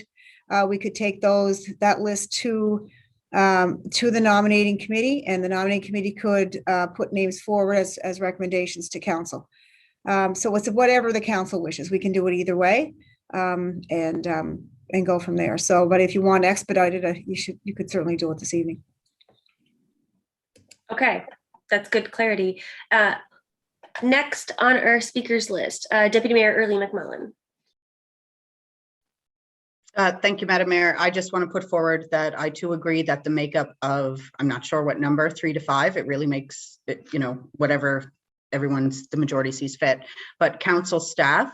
But I would agree with Councillor Gillespie, and a member from our REN would also be very beneficial. So that would be the direction I'd prefer to see at this time. Thank you. Thank you, Madam Deputy. Next on our speakers list, Councillor Eldon McDonald. Thanks very much, Madam Mayor. I tried to push in there earlier, but I guess it didn't go in. So for clarity purposes, if I could right at the start, I thought Councillor Parsons had moved his recommendation as a motion. I don't know if there was a motion put on the floor. No, it wasn't. Okay. So I will speak, I guess, to the issue of superseding the nominating committee. Council has numerous times over the years done a nomination as we are here tonight, just in the council chambers, nominated people around the table, people accepted or declined it, and those committees were formed that evening. So I don't see that this is going out of policy or superseding anything. For me, this is about being expedited, as the clerk had said. I think we need to get this committee in place. I think we can do that here this evening. It's been done many times in the past. I would recommend that we go forward, and I'll say, to put the number out there, I'll say 3 councillors. I think the CAO, Marie Walsh, should be part of that committee. People think that the REN should be involved. I would suspect that from the REN, it would be Tyler, being the economic development person. I wouldn't be against that. So I would put that forward. I don't know if Tyler, are you still on the line here? If so, maybe if his name is put forward, he could speak for or against him wanting to participate in that, if that's what we chose. But I would recommend that as a motion, that we do 3 councillors, a person from the REN, and CAO Marie Walsh. Second. Moved by Councillor Eldon McDonald. And Councillor Eldon McDonald, we're just going to try something new. Are you able to type out that motion just so we can provide that to the clerk's office? We've had some issues in the past of trying to go back and listen to video, making sure that we have, the perfect clarity on motion. So if you don't mind typing out your motion, I get the gist of it right now. So the motion was that we appoint 3 council members, our CAO, and a member of the REN to this steering committee. Is that correct? Yes, that would be correct. I think I was typing while you were speaking, but I know. I would recommend that Tyler be that person because he's in the economic development part of that Wren. I think his picture's still there, Madam Mayor. So if we could get clarity if he's actually still in the meeting, he could maybe speak to that if he wishes. Tyler, are you still present? I There am you still are. here, Madam Mayor. And yes, you know, as mentioned before, if that's the will of council, we're absolutely happy to do so. We think we could be effective and bring some voices of our stakeholders to the table. Wonderful. Thank you. So that was moved by Councillor Elder McDonald, seconded by Councillor Steve Parsons. Going to the speakers list for discussion on the motion. Councillor Glenprouche, you're good with your questions? Just making sure. Next, we have Councillor Gordon McDonald. Yeah, no, Mayor, I'm good as well. Tyler being here cleared that up for me. Thanks. Lovely. Councillor Lorne Green. Just if I could, Madam Mayor, just on the motion, I'm just wondering if the mover of the motion would accept maybe an amendment to it.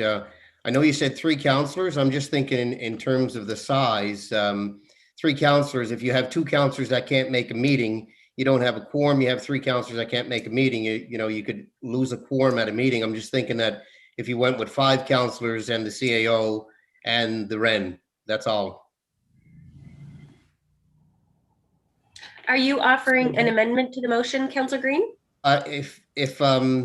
Well, I leave it to the mover if he's okay just to change the general motion that it would be 5 council members and 1 REN and the CAO. Just I'm thinking in times when we have to meet, if you don't have the numbers, you know, that's all I'm thinking about. Just simply in terms of continuity to keep things rolling. If you don't have the numbers at a meeting, you know you can't meet. So I'm wondering if the mover is okay with that. Councillor McDonald, did you want to respond? Well, if I can respond to that, I guess just in saying that the quorum would be, if I understood Councillor Green correctly, I think he's saying that if there was 2 councillors that weren't available, that it wouldn't make a quorum. So your quorum would still count of all the committee members. It wouldn't be just if certain councillors were missing. So it would have to be 50 plus 1 of the committee was available. That quorum would still be met no matter what individuals are available for the meeting. As long as we have 50 plus 1 of the people that form that committee. It will be irrelevant how many councillors are there as long as you have the 50 plus 1. I just wonder if making the, so are you suggesting, Councillor Green, that we should go to 5 councillors? That's what he suggested. Yeah, that's the suggestion, 5 councillors. I'm just thinking it's an elective officials, right? I mean, if you have, you know, you have 1 councillor in the room and 2 staff members, you know, I'm just thinking for continuity purposes and bringing it back to council. If it's council's wish that we only have 3 council members, that's fine as well. But I'm just thinking that, you know, elected officials to elected officials, that's what I'm thinking of. So, Madam Mayor, if I could just speak to clarify that, I guess if the council wants to move that as a motion, an amendment, sorry, and it was seconded, then that's fine. That could get voted on. And if it's voted on, then that's passed and carried. If it's not, then we can just revert back to the motion that's on the main motion. Looking for an amendment to the motion to Okay, change. if that's the case, Madam Mayor, I'd move that the amendment to the motion that the committee be made up of 5 council members, 1 the CAO and 1 REN. I so move. Second. The amendment moved by Councillor Lorne Green, seconded by Councillor Cyril McDonald. Any discussion on that motion to amend? Question. Oh, Steve, was that, you want to speak to that? Okay, Yeah, go ahead, Councillor. if I could, yeah, thank you, Mayor. And I'm just having some computer issues as I normally do, so my apologies. I'm a little concerned about the size of the steering committee. I'm concerned about 5 councillors. You know, I'm going back a couple of terms and even before I got into council, but at one point in time, number of councillors made up a steering committee that tried to take care of the port, and things didn't go well. So it was up to the council from 2016 to kind of jump in and say, okay, we need to separate ourselves from this. I don't think 5 councillors should be on this committee. It's just, I just think it's too many. I think this is merely just a steering committee to help. I think if you get and correct me if I'm wrong, but you get into a situation where you've got, 5 out of the 12 counselors sitting on this committee. I don't think it matters how many other people are on it. Council is going to run the committee, and I don't think it should be that way. I really think it should be enough people so that there's a 2 staff members and a REN, including 3 counselors, or 3 counselors, or 1 and 1, however you want to do it. But just when the numbers start getting higher, the expectation and the visual aspect of it people see is that, oh, now council's now involved and they're running the port, or they're running the terminal. So it's the perception that is concerning to me. So just wanted to put that out there. Appreciate that. And for clarity, the intention of the steering committee is to facilitate communication and actions such as the next item on our agenda. I'm looking to our clerk for a moment for some information. Madam Clerk, is there a quorum? I mean, this is more like an ad hoc steering committee. This is not one of our typical committees per se. We don't have terms of reference, for example, or anything of that nature. So when we're talking about quorum, when we're talking about all of these things, is that even applicable when we're just doing an ad hoc committee to facilitate communication? Well, in my opinion, I think this is a liaison group between Elder Barbusi and SHIP and council, so there's a flow of communication. I don't see it as a quorum requirement for voting and motions and such, because unless it's a standing committee. As you said, there is not really a terms of reference other than a communication between the group and with council. So I guess it would depend if you come up with the terms of reference, but I don't see this as a public meeting where you have a quorum and decisions are going to be made. I think it's more of an information sharing group, but I guess it depends on what council wants, but that's my understanding of what the group and the purpose of the group. Dimitri might have a comment on that, but that would how I see it. Mr. Solicitor, did you want to offer any advice? I agree with the clerk. It depends on what council expects this group to do. If it's simply a communication liaison, I don't think quorums are going to be an issue. But if you anticipate there's going to be votes on issues, then yes. But to be honest, I'm not really sure what the mandate that council is proposing for this group. So it would depend on that. Correct. And so one further question of clarity, Madam Clerk, with all of our committees, as mayor, I am permitted to participate and join in. So is that standard with this type of committee as well?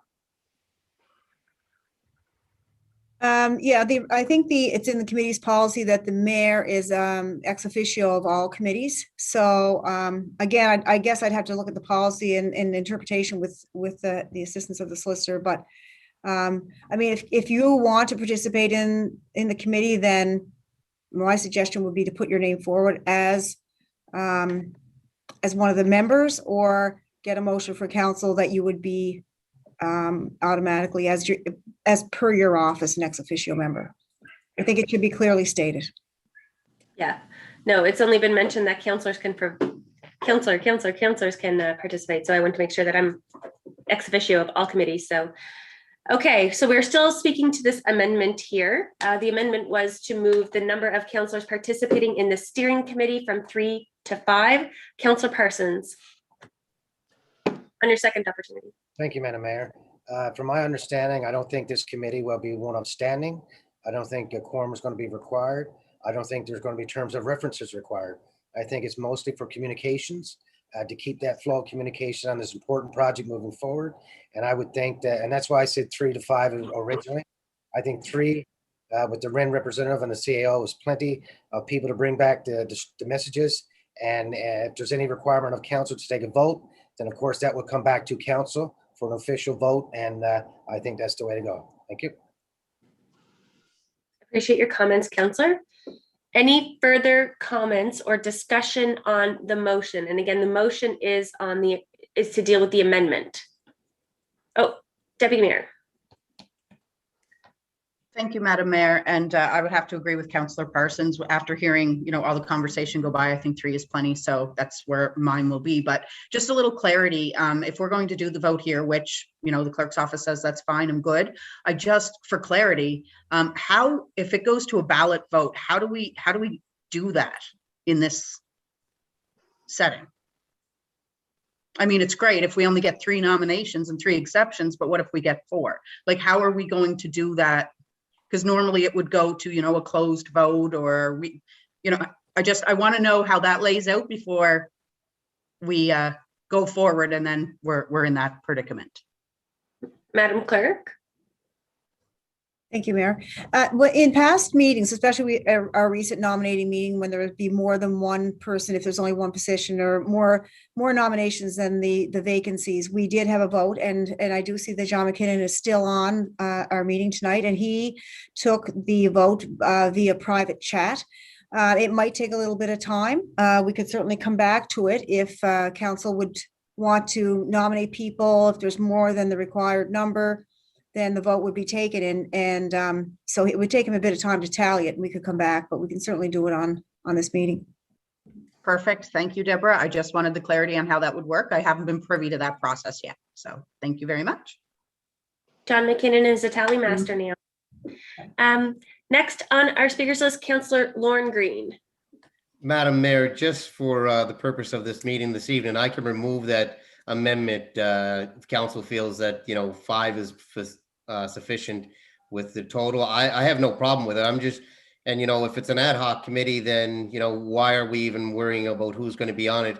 Maybe people should just volunteer and be ad hoc committee. I can remove that amendment if the seconder of the motion is okay with that. I'll remove the amendment from the floor, Madam Mayor, and you can go with the 3 councillors and 1 CAO and 1 from the REN. Fine with me. Fine with me, Mayor. Oh, perfect. Great. So the amendment has been removed. The motion is still on the floor, and the motion is to set up the ad hoc steering committee, which would include 3 council members, 1 REN staff, and 1 staff from the CBRM that was identified as our CAO. So we have a mover and a seconder of that motion. Is there any further question has been called? All those in favor, please signify by saying aye. Aye. Aye. Aye. Contrary, nay. Motion is carried. So if council agrees, we can move forward with appointing members. Bear with us. This is a larger group than the nominating committee. So what we are looking for, if it is agreed by council, do you want to move forward with the appointments of this committee now? Yes. Yes. Agreed. Okay, just making sure. So what we will look for are nominations from the floor. So there are 3 positions from council. Looking for nominations, please. Madam Mayor, if I could, I'd like to nominate Councillor Gillespie. Councillor Gillespie, do you accept that nomination? I don't know. I really didn't have any time to think about it, which is why I wanted to send it to committee. I'll accept the nomination, though. Okay, thank Madam, you. Nominate someone? Go ahead. I'd like to nominate Councillor Eldon McDonald. Councillor Eldon McDonald, do you accept that nomination? Yes, I do. And could I nominate Councillor Edwards? Councillor Edwards, do you accept the nomination? Yes, thank you. Okay, I'll ask 3 more times. Are there any further nominations? Madam Mayor, Oh, Madam Deputy. I would like to nominate Councillor Gordon McDonald. Councillor Gordon McDonald, do you accept the nomination? Yes, Madam Mayor, I do. Thank you. Madam Mayor, if I may, I'd like to nominate Councillor Lorne Green. Councillor Green, do you accept the nomination? I do, Madam Mayor. Madam Mayor, Any?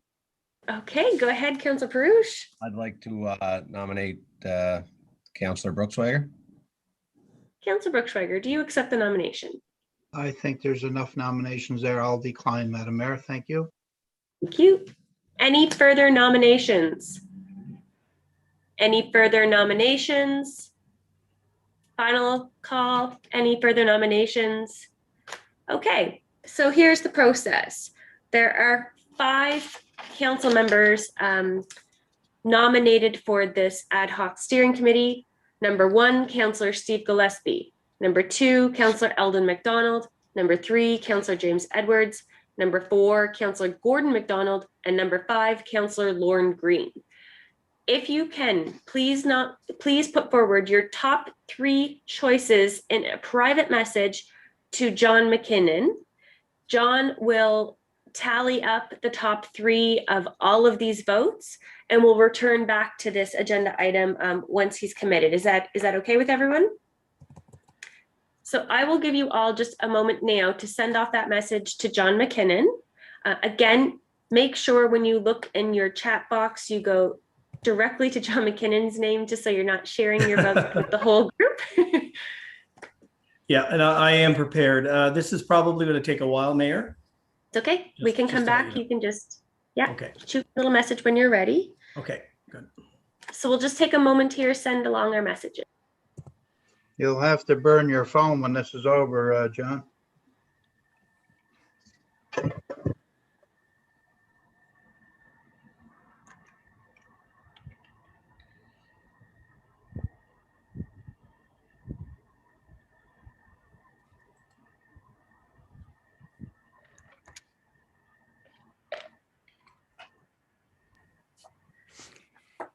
How's everybody? Are we good to move on to our next item? Do we need another moment?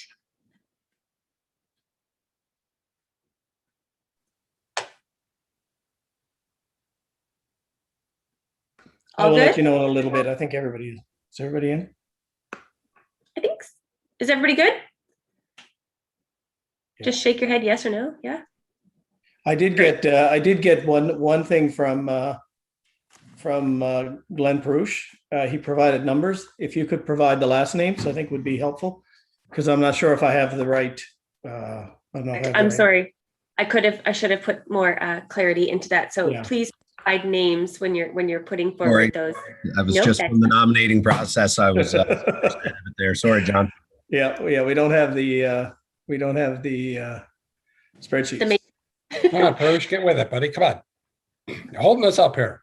Clean shaven and all that. Look at you. Perush is a hardcore nominating committee member. He takes his job very seriously. Okay, so we are now in the interim. We're just going to put this to the side until our deputy CAO is able to come back with us with the results. For clarity, Madam Clerk, will we need a motion afterwards to accept those results to form the committee? Yes, there should be a motion to appoint those members to the committee. No, I just wanted to make sure. Yeah. I'll forget that, so thank you. Okay, next item, 7.1, still in business arising from council meeting June 15, 2021, SHIP Nova Port Council actions and support. So in your agenda this evening, there is a memo from myself to all of you. So following up from our meeting where CBRM Council agreed to extend the development and options agreement with Sydney Harbour Investment Partners, also known as SHIP, there have been 2 requests made of Council to extend support in advancing this project. For clarity, those requests have come directly from the proponents known as SHIP. The first request is request number 1, provide a letter of support to the Canadian Infrastructure Bank supporting a loan request from SHIP. Number 2 is send correspondence to the Premier of Nova Scotia offering general support for container terminal development and the need for investment support towards rail reconstruction. So a motion of council with direction for each of these requests is required. For clarity, we do require 2 motions. If the motion is to proceed with the letters, they will be penned and sent immediately. So. Sorry. Oh, no, go ahead, Councillor. Yeah, no, I'll move the motion for the first one. For the letter to be written for the Canadian Infrastructure Bank. Supporting that. Second. Great. Moved by Councillor Eldon McDonald, seconded by Councillor Darren Bruckschweiger, to that council provide a letter of support to the Canadian Infrastructure Bank supporting a loan request from SHIP. Any discussion? Oh, sorry, Councillor Steve Parsons. Actually, Madam Mayor, thank you, but I'll make an amendment to number 2, not number 1. Thank you. Okay. On the first motion, any further discussion? Councillor Edwards. Oh. Councillor Edwards. Thank you, Madam Mayor. Just for clarity on the number 1, the providing the letter of support to the Canadian Infrastructure Bank supporting a loan request from SHIP. There's no financial obligation by CBRM Council. We're just offering a letter of support for SHIP, correct? Indeed. Thank you, Madam Mayor. Any further discussion on the motion? Question. Question's been called. All those in favor, please signify by saying aye. Aye. Aye. Aye. Contrary, nay. Motion is carried. So, Councillor Parsons, did you want to move or talk to the second option? I'd like to talk to the second one, Madam Mayor, as it relates to the wording. Just if I can make it, there's not a motion yet, so I can't make an amendment, but just for, You could make a motion with the wording that you prefer. Okay, I'll do that. I would motion that CBRM correspondence be sent to the Premier of Nova Scotia, signed off by Mayor and Council, offering a unanimous support for container terminal development and the need for investment support towards rail reconstruction. Moved by Councillor Parsons. Did someone second that? I'm sorry. Edwards. Oh, okay. Sorry. Moved by Councillor Parsons, seconded by Councillor James Edwards. Councillor Parsons, are you able to write out your wording for your motion in the chat box so we can provide that there to the clerk's office? Do that right now. Perfect. Thank you very kindly. This is a practice we're going to keep doing especially while we're doing these virtual meetings, but in the future, we'll just do them by hand when we're in council chambers in person again. Again, just reiterating the need to make sure that all of our motions are quite clearly captured. Any further discussion on this motion? Question. Question has been called. All those in favor, please signify by saying aye. Aye. Aye. Aye. Contrary, nay. Motion is carried. So with that, these letters will be penned immediately, as I had mentioned. I do have a question, Councillor Parsons, when you say signed off by Mayor and Council. So do you want each member of Council to sign the letter? Absolutely.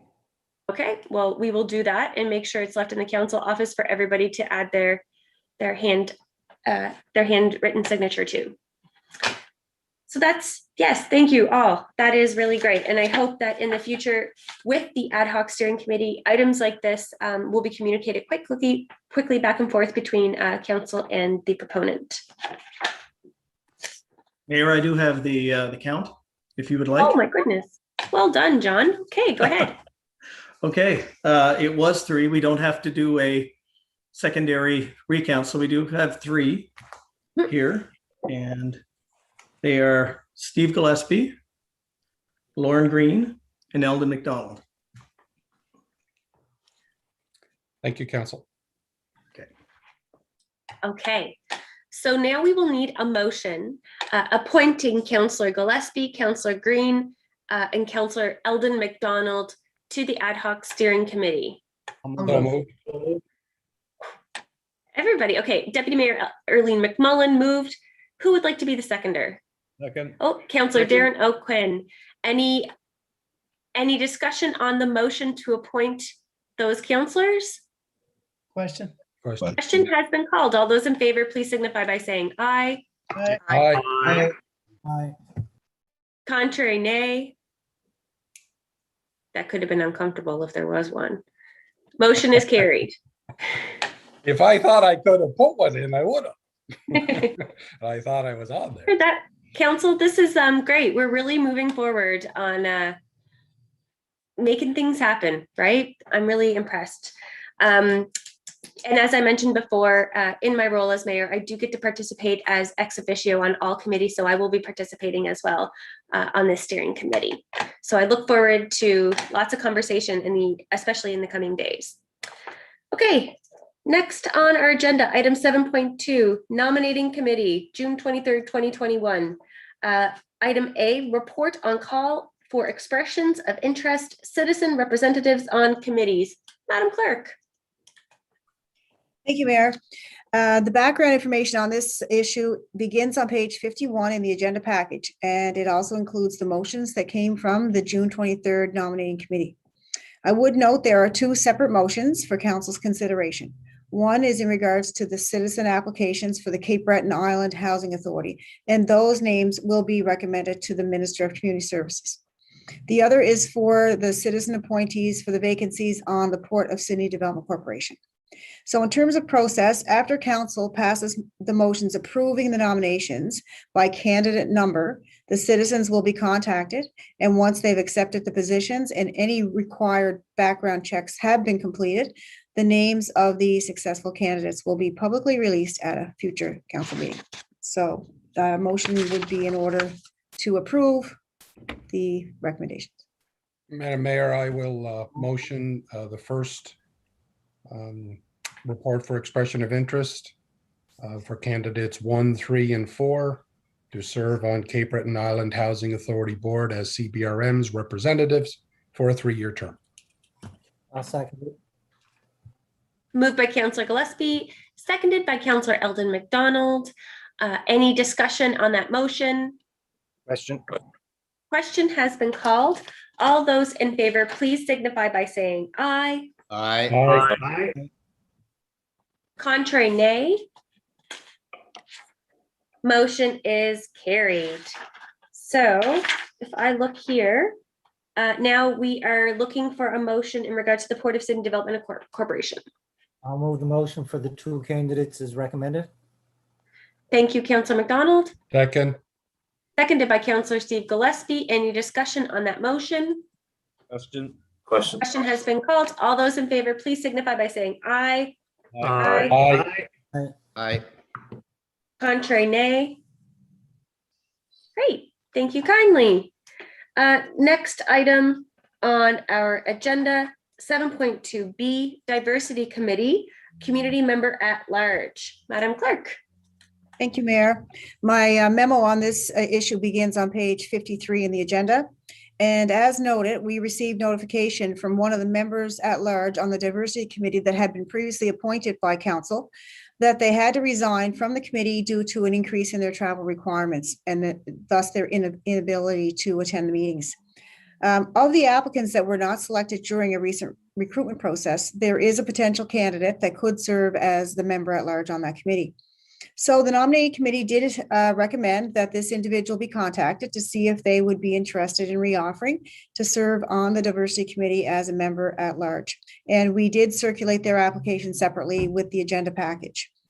And after the nominating committee meeting that day on the 23rd of June, the applicant was contacted, and I'm pleased to report that they would like to reoffer. And therefore, it is recommended that they be appointed to the Diversity Committee as a community member at large for a 2-year term. And if council approves that appointment, their name will be released at a public meeting in the future. Thank you. So moved. Thank you. So motion has been moved by Councillor Steve Gillespie, seconded by Councillor Lorne Green. Any discussion on the motion? Question. Called. All those in favor, please signify by saying aye. Aye. Aye. Contrary, nay. Thank you kindly. Just in respect to those folks that have put their names forward, we do keep their names private just until all of the I's are dotted and T's crossed in terms of making sure that everyone is able to fulfill their requirements for the committees, and at the next meeting, their names will be made public. 7.3, Audit Committee. Item A, Banking Services RFP. I will now look to our Chief Financial Officer, Jennifer Campbell, please. Thank you, Mayor McDougall. Earlier this morning, the staff memo was presented to the audit committee that outlined the RFP process and the evaluations for bids submitted for the banking services agreement. That memo was included in the audit committee agenda, circulated to all council last week, and was also distributed by the clerk's office to council earlier today. Basically, the audit committee does recommend that council approve the award of the RFP P08-2021 banking services to the Bank of Montreal. I'll move that motion, Madam Mayor. Second. Motion is moved by Deputy Mayor Arlene McMullen, seconded by, I think, Councillor Cyril McDonald. Was that you? It was, yes. Great. Any discussion on that motion? Question. Great. Question has been called. All those in favor, please signify by saying aye. Aye. Nay. Motion is carried. Thank you, Madam CFO. Next, we're going to move to one of our addendum items, item 7.4, Fire and Emergency Services Committee meeting from June 29th, 2021. Cape Breton Regional Fire Chiefs Association report, specialty services financing support. And I look to Councillor Darren Brookschreiger, please. Thank you, Madam Mayor. And at our Fire Services Committee meeting, and I'm here just trying to, I apologize. We had a letter that we received from the Chiefs Association that was presented by Mr. Jim Prince.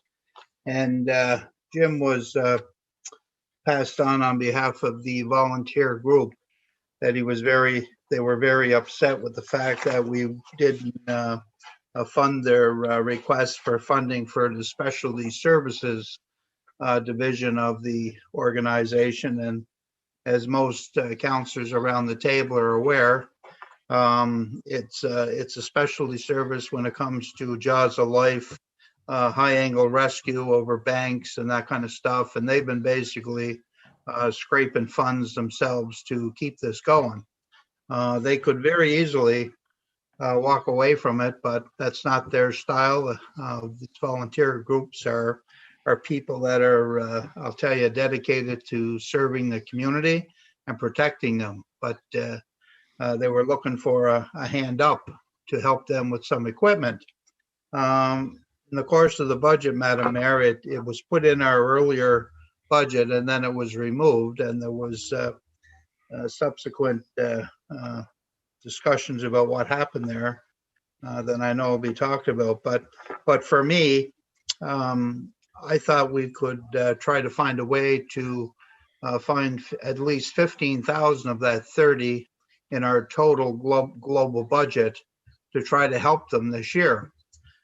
With 3 months gone, I figured at least if we could come up with that somehow, that would help them with a little bit of that equipment that they need.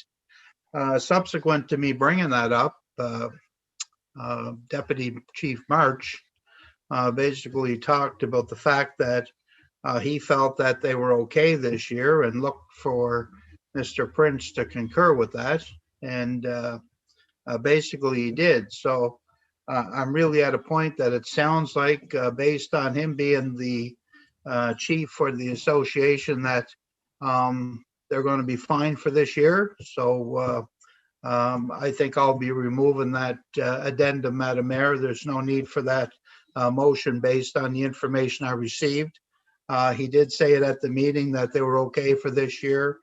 He followed up with the Cape Breton Post on Friday. His statement was there as well. So we've got lots of pressures, and I seen us as receiving this letter is coming at us, that they didn't receive the help that they need. But at the same time, it sounded like they were good for this year. And I know yourself, Madam Mayor, when you were a former counselor, and I and Councillor George McDonald, we met with the chief in Glace Bay, and he brought up those concerns 3 or 4 years ago. And we're still trying to get that money into the budget. Arlene pointed out that I missed the second part of that budget, but she did ask some questions on it herself, and I think she'll speak on it as well. So I don't feel the need is there now based on the information we received from Chief Prince that they're fine for this year. So I'll be removing that request, Madam Mayor. Thank you. No problem. Any discussion to follow the comments from Councillor Brookschweiger? Oh, Deputy Mayor, go ahead. Thank you, Madam Mayor. And I'd just like to follow up on that to, to back Councillor Brookschweiger on that. The motion at the meeting was made prior to the discussion from Deputy Chief March and between him and, of course, the Chair of the Chiefs Association. The intent was good to bring it forward, but as Councillor Brookschweiger stated, it was made clear numerous times after that motion that this year everybody is secure, according to both, like he said, the volunteer coordinator, deputy chief, and the chair of the association. And I'd also like to throw in there, I did question it when we were in our budget rounds where that line item was, and the response, and I did it again through this meeting, and the response from Chief Seth was that the budgetary ability, of that department right now just wasn't there, and that they'd reevaluate it at the next, for our next budget. During this meeting, it was also brought forward by our CAO that it may not necessarily be the budgetary item, but perhaps it's more of a data or lack of information or more, more tangible in that way. And then again, it was followed up that it wasn't needed. So as part of the committee, as much as we want to make sure, and I understand there's probably going to be some people that aren't really happy that we didn't pursue, but when you're getting information, 3 reasons against it, not even one consistently, and then you have your chief, your chair of your volunteer association say that it wasn't needed, followed up by your volunteer coordinator. As a committee, I think it's just the most responsible thing to do at this point, and the commitment is there by Chief Seth and the fire services to return this to our budget, which is really less than a year away. We're March. Time's moving really fast. So it's really not that far of a stretch, and it will be revisited. So I just wanted to put that out there that on a go forward, I do hope that there's more clarity, because like I said, to state that something wasn't put into a budget because it's a lack of funds is one thing. To have somebody else state that it's not there because it's a data or information or knowledge-based reason, and then to have a third party say, well, it's not there because it's not needed, is very confusing. So I do understand, again, Councillor Brookschweiger for him withdrawing it at this time. Thank you. Thank you both for that insight. And this will lead to just a quick comment I want to make in terms of committees in general and the work that we all do on the committees that we sit on. I know when we talked about our council structure and how we want to do things going forward, there was mention of having meetings or scheduled time where we can all offer reports on what is happening at the various committees that we work on. So I'm adding this to my to-do list, is to at least schedule a couple of those sessions that we can hold in the coming months to discuss what we're doing on our various committees and to see, okay, what needs to come to council, what do we need to get further information on, and also share with one another what's happening so we're aware of the various committee works. I mean, the work that's being done on garbage committee and fire services is very different, but we can learn a lot from it, right? So I'm going to add that to the to-do list today and make sure that we have a couple of those sharing sessions and not workshops. I want them to be meetings, so I want so the public can view. But yeah, we'll get that in the old calendar. But I want to thank both of you for offering and sharing from your committee work what is happening there. That is a great education to all of us and for the public as well. Okay, so with that removed, we will now move to item 8, corporate services issues. So 8.1, we're going to move to the end again, like we had agreed. We're going to skip over to 8.2, which is the Kinsman Club of Sydney, also known as Horizon Achievement Center. And I look to our solicitor, please, to introduce this issue. Thank you, Mayor. The issue paper is in the agenda package. In 1983, the former city of Sydney transferred land on Upper Prince Street to the Kinsman Club of Sydney. It housed the Horizon Achievement Center for many years. One of the conditions of the sale was that the Kinsman could not resell the property to a third party, and it had to be used for community betterment. As we know, Horizon Achievement Center is moving out of there, and they're doing a new build. So the kinsmen have no need for the building, and they're asking the municipality to release that condition, enabling them to sell the property. And it's their intention to use the funds to help offset the build costs. So it's staff recommendation that we do that.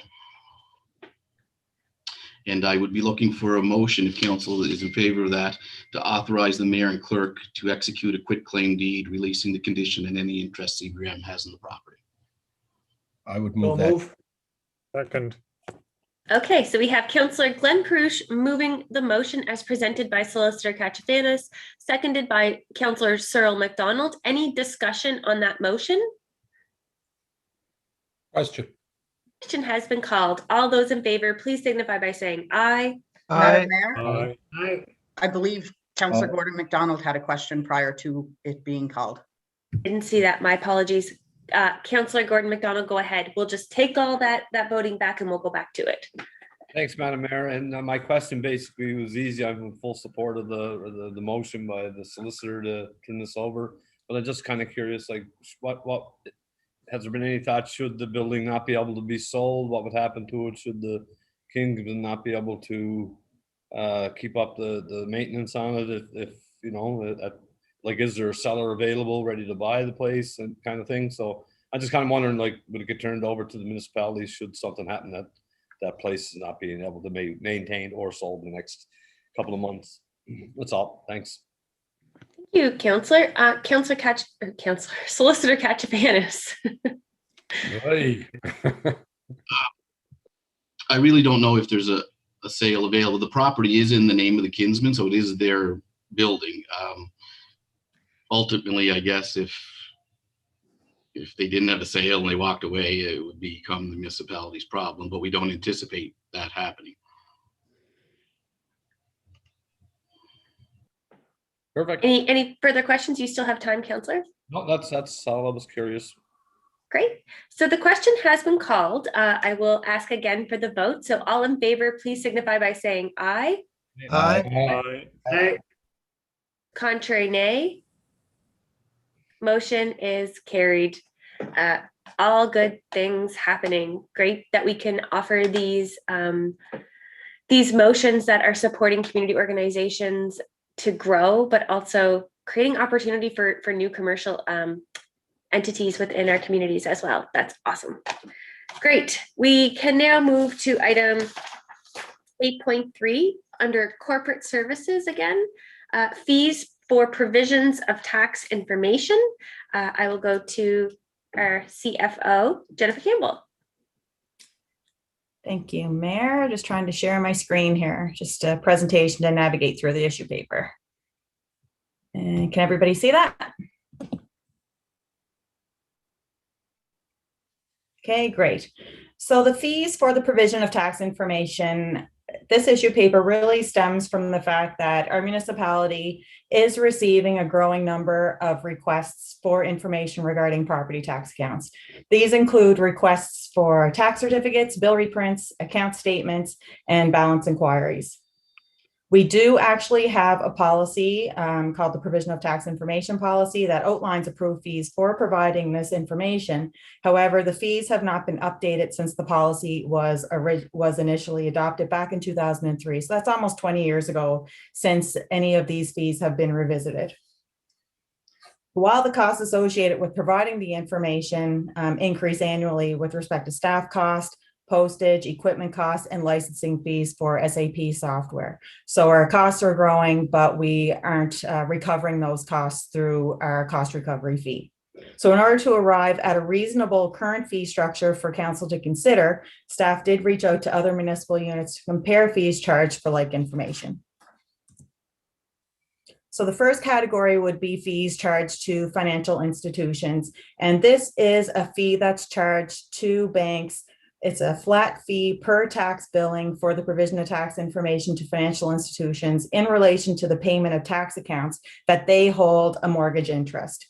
So in reviewing the fee policies for municipal units across the province, the rates charged really range from quite vastly, from $7 per billing per account up to 20. And CBRM's fee is $6. So we are grossly under recovering the costs associated with providing this information. So in light of that, staff are proposing a fee increase to $15 per account per billing for the provision of tax information to financial institutions in order to align with fees charged by other municipalities.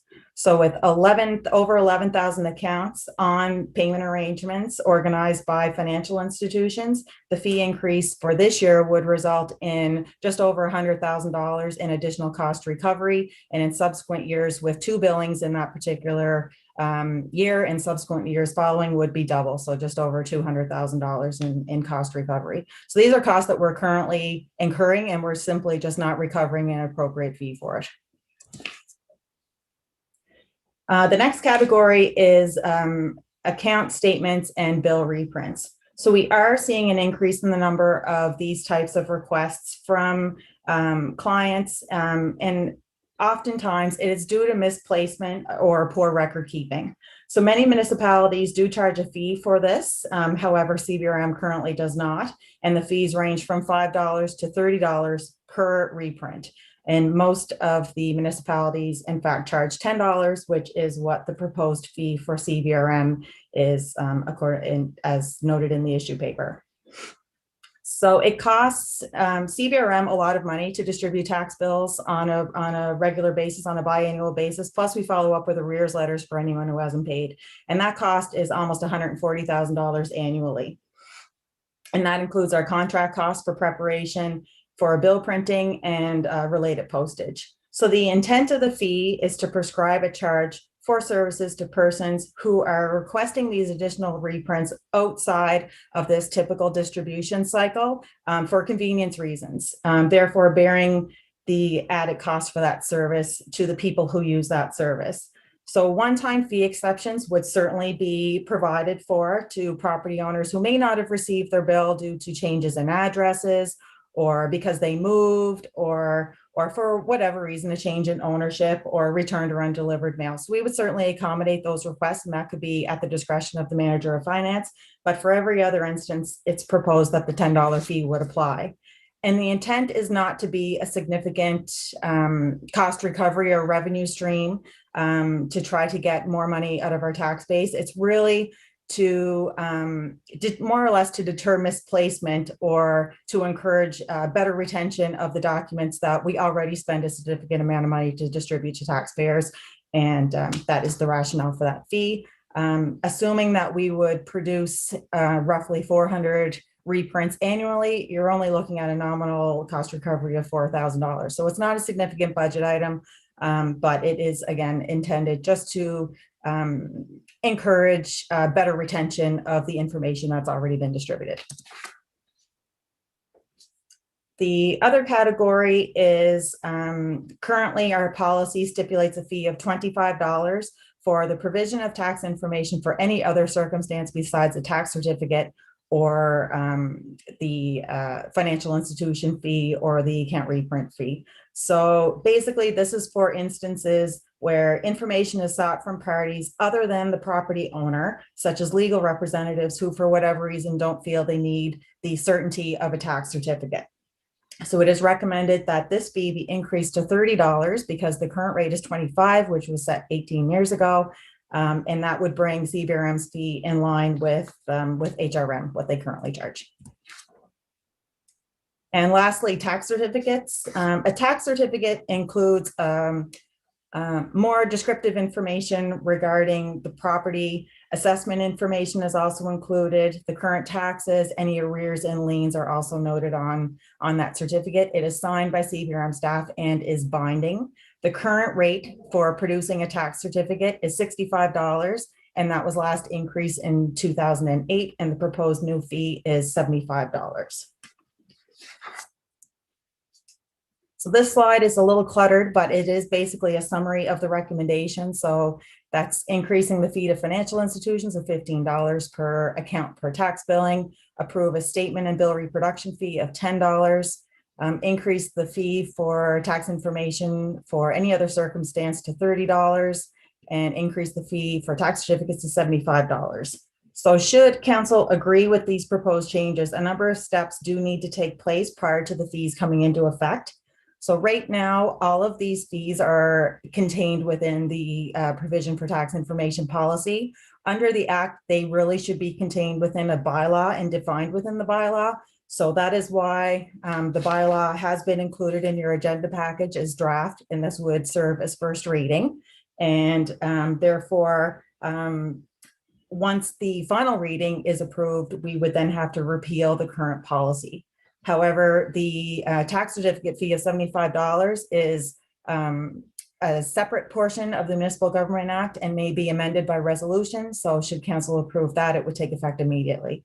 So the requested motions for today are that council approve the proposed increases in tax information fees and pass first reading of T300 provision of tax information bylaw, and that council approve by resolution the revised fee for the issuance of tax certificates of $75. I'd be happy to answer any questions. Thank you, Madam CFO. Just for clarity, before we go into conversation here, I'm looking at the agenda. So we're doing these motions separately, correct? In order to have that. Okay, just want to make sure that's clear before we move anything. So we'll require two separate motions should council would like to proceed. In the speaker's queue, we have first up Councillor Steve Gillespie. Thank you, Mayor McDougall, and through you to CFO Campbell. I noticed quite a few different dates there, 2003, 2005, 2008. Do you go through a specific cost recovery timeframe increases? Is there standard for you to review every 3 years, every 5 years? Or is this just something that gets out of control after a while and then we're in the situation we are now? The municipality, honestly, is terrible for updating service fees. There has been discussion about transitioning all of our fees for service into one bylaw that would be reviewed on a regular basis. That would essentially force everybody to review their fees, whether it's on every quadrennial basis or more frequently if required. But no, we've gone through this before with other service fees, particularly with solid waste, where we simply wait too long to update them, and then it becomes this huge sticker shock. So it's certainly beneficial to update them more frequently. My intent was originally to have the fees defined in a separate appendix, but the act requires that the fees be embedded in a bylaw. So unfortunately, with the bylaw, as you know, requires any amendments to the bylaw to go through first reading, second reading, advertising, and whatnot. So unfortunately, the MGA is kind of prohibitive in being proactive and being able to adjust fees easily. But unfortunately, that's simply the toolbox we have to work with this issue. Okay, and that's something that I think we should be bringing forward as a council. I think that our fees need to be reviewed every 2 to 3 years. And, it's important for us to be able to recover the costs that are put in front of us. And like you indicated, we had sticker shock when it came to some of the fees that we were increasing a couple of years ago because we hadn't increased them since 1995. I mean, it's ridiculous. There's costs go up, fees go up. This type of thing has to be reviewed every couple of years. So I would hope maybe that this would be the catalyst for something like that. Thank you. Thank you, Councillor Gillespie. Next on the speakers list, we have Councillor Gordon McDonald. Yes, Mayor, I'm going to pass for now. Thank you. No problem. Sorry, I didn't see the words pass. My apologies. Going down the list here, we have Councillor Darren Brookschreiger. Thank you very much, Madam Mayor, and I thank you, Jennifer, for coming forward with this. I guess I question the timing of it. Usually I figure with increases of any kind is usually tied to the budget process, is the way that I've always seen this kind of stuff proceed. Timing, as we say, COVID, some people are behind in their taxes, more so. I don't think we plan on hiring more people to do this job, but I do understand the cost, but the budget was set for this year. And the other thing we have to be cognizant of, the fact is our tax rate is much higher here than anywhere across the province, as we spoke about earlier. So I think it's a good item. I think it's something that should be here, but I don't like the timing. I think the timing for this kind of stuff is budget and not after budget, because our hires are in place. Unless you tell me we got to hire more people to do this at this point, I'd be more in favor of seeing this pushed off till the next budget, Madam Mayor, in my opinion. Thank you. Thank you, Councillor Bruchschweiger. Madam CFO, could you offer again some insight into the timing and the implementation of this? With the exception of the tax certificate, the other increases, when would you anticipate them being implemented? Well, the most significant one would be for the cost recovery for financial institutions. So we charge those with every tax bill run. So that would preferably be in effect this September tax billing. Okay, no, I appreciate the clarity there. Any further discussion? Would anybody like to put forward any motions, thoughts? Oh, sorry, Councillor Parsons. Thank you, Madam Mayor. I too agree with Councillor Bruchschweiger. This is a timing issue for me. I also agree with Councillor Gillespie. We should have a plan of action for the next 4, 5, 6 years in terms of percentage increases to get us where we should be. I certainly believe in cost recovery, no doubt about that. We got to be able to afford to pay people to do this. But at this point in time, I would prefer to put it off for the next budget year and then have a plan, like I say, to implement a full plan for the next 4 or 5 years that gets us up to where the average is in the province. Thank you. So what we can do is defer this particular agenda item until our next budget conversations begin. In the interim, take the advice and idea that came from Councillor Gillespie's comments to perhaps dive in a bit and look at those fees and the recoveries and do a bit of a research project in that sense. Is that agreed? Oh, Councillor Bruchschweiger, on your second opportunity. Yeah, Mayor, I think that made a lot of sense what Councillor Gillespie did, but again, it is definitely something for budget, in my opinion. Any fees or new fees or new taxes to anybody here. And that's why I think it's important that we do it around budget discussions. And I agree, we have to set this up properly for fee increases, and it's got to be presented to us as a council at budget time. Thank you.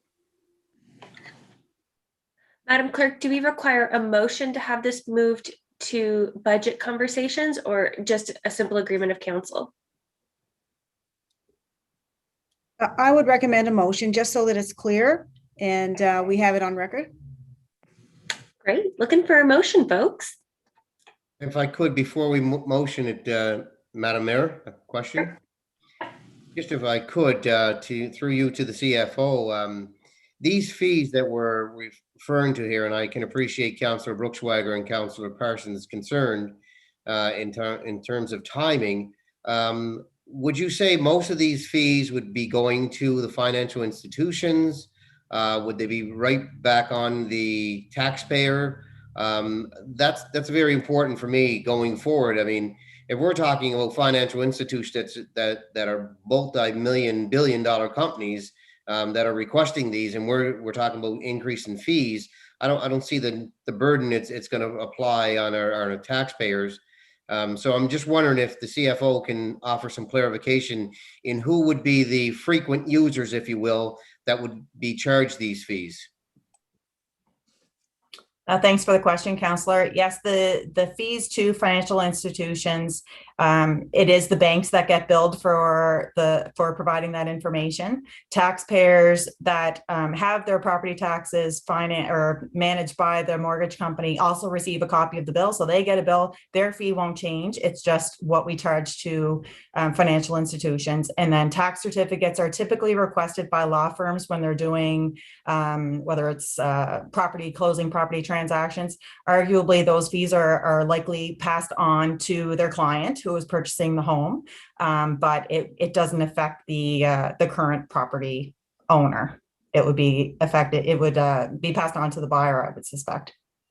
Thanks for that clarification. I would be comfortable in moving these motions this evening, hearing that information from our CFO, where it's not going to be affecting our taxpayers directly, but if council's wishes to defer this, I can also live with that. But I think the CFO has come here with a plan to go forward, and to stall is not prudent on council. We need to be proactive, and I think this is a proactive move. So Councillor Green, are you moving a motion? That's what I said, Madam Mayor. I would move the motion that council approve the proposed increase in tax information fees past first reading of T300 provision of the tax information bylaw. I so move. Second. Moved by Councillor Lauren Green, seconded by Councillor Steve Gillespie, that council approve the proposed increases in tax information fees and pass first reading of T300 provision of tax information bylaw. On the motion, Councillor Steve Parsons, do you have a question on that? I do, Madam Mayor. Just point of clarification in response by CFO. Tricia, CFO, can I assume if we charge the banks additional fees that they will just automatically pass it on to the consumer? Which normally they do? Yeah, it's possible. We wouldn't see that. I'm honestly not sure if they pass it on to their clients or not. Knowing banks, they probably do. But I do know that the property owner also earns interest on the money that is being collected by banks and saved until the tax bills come in as well. So.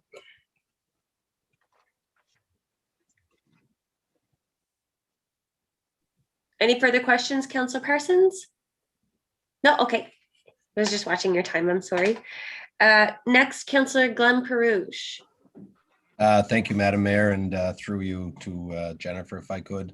When you just mentioned there a minute ago about if they sell their home, that the taxes would be passed on to the next homeowner. Is that the same as like a deed transfer tax when you sell a house from one person to the next? Is that similar to the same thing? Did I hear you correctly there? Oh yeah. Well, what happens is when you're buying a house, you want to ensure that property taxes on the property are prorated between ownership period between the previous homeowner and the buyer, the new homeowner. So that tax certificate fee that is being, I guess, incurred by the law firm is being passed on to the client, whether that is the purchaser or the buyer. I'm not sure which side of the transaction that falls on. Our solicitor may know that, but it is a charge that is levied on the professional services firm because that is binding and it does outline any liens that may exist on the property, and it provides clarification on the true balance outstanding with respect to that property. Okay, so that was about as clear as mud for me, but I was wondering if that's the same as, like, I know when one person buys a house and sells a house, deed transfer tax, I think is what it's called, where it gets passed on to the new homeowner. So I was just wondering, for clarity purposes, if the banks are doing it like you said, and then it just at the end of the day gets dumped back onto the homeowner. I'm just wondering, are the homeowners getting taxed twice, basically, for the same service as all? No, deed transfer tax is a separate tax, and that's actually a percentage of the selling price. This is a flat fee for obtaining certification of the tax balance owing of it's a $75 fee, and it's likely closing costs. That's part of the closing statement for the property. Okay, perfect. Thank you. Thank you, Councillor. Next, we have Councillor Eldon McDonald. Thanks very much, Madam Mayor, and I agree with the comments. I was going to ask them, actually, it's hard to keep track, but I had my question about 5 questions ago before the motion was on the floor, but I don't think I'll need to speak more than twice, hopefully. I agree with Councillor Green's perspective, and I do agree, although CFO Jennifer Campbell can't say 100%, but I have no doubt in my mind that the banks would pass those charges on, just the same as the legal counsel would probably pass them on. But in the end of the day, it's the responsibility of that entity to do as they choose. But the people making the request of the service from our municipality is the legal firm and the financial institutions. So those requests are coming from them. We're billing them. It's up to them whether they decide to bill their client or not. You would hope maybe they wouldn't pass that on, but I have no doubt banks are wealthy because they don't take the hit themselves. They pass their fees on, and I suspect that would be the case. So I will be supporting the motion. Appreciate Councillor Bruchswager bringing his concerns forward, and I would agree that, you know, a better time would be, I guess, to have this discussion around budget, but to prolong it for another year. We may be coming back with a different fee structure from CFO saying, well, that was 9 months ago.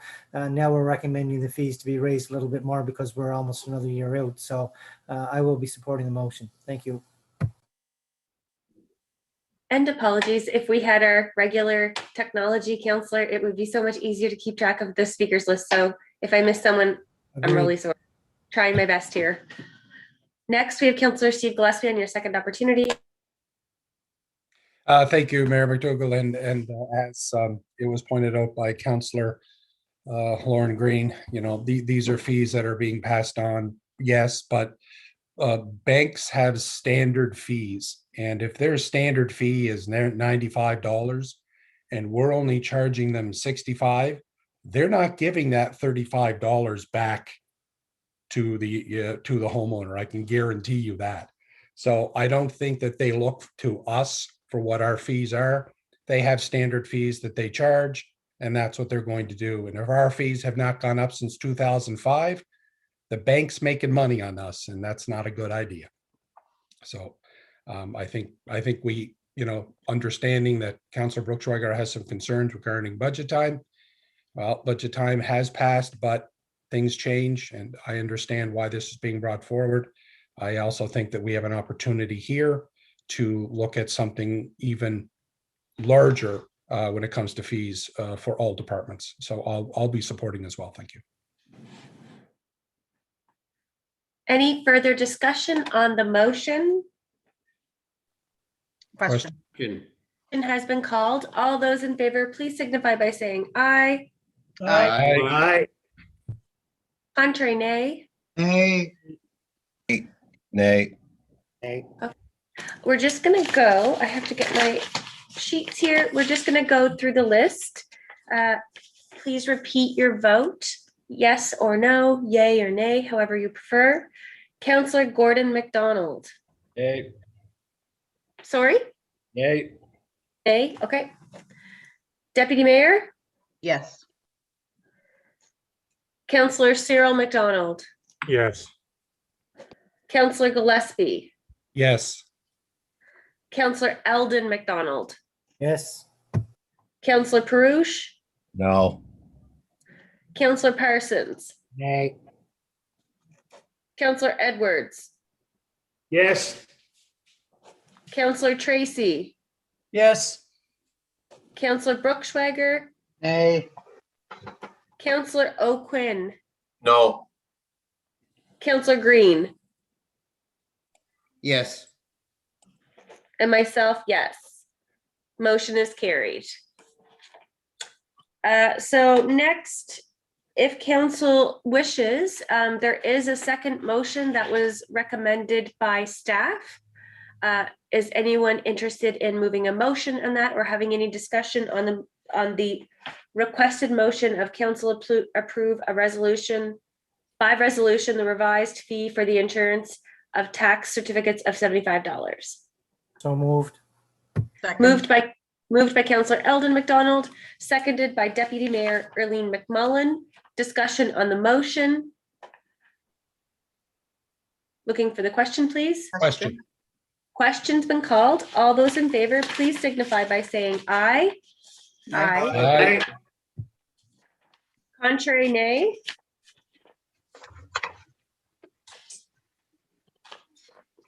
Okay, motion is carried. Was there a contrary vote while I asked for all in favor? No. Okay, no, I heard a noise and it sounded like a nay, and I just wanted to be sure that I didn't misrepresent the vote. So the motion for council to approve by resolution the revised fee for the insurance of tax certificates of $75 approved unanimously. Okay, thank you, council.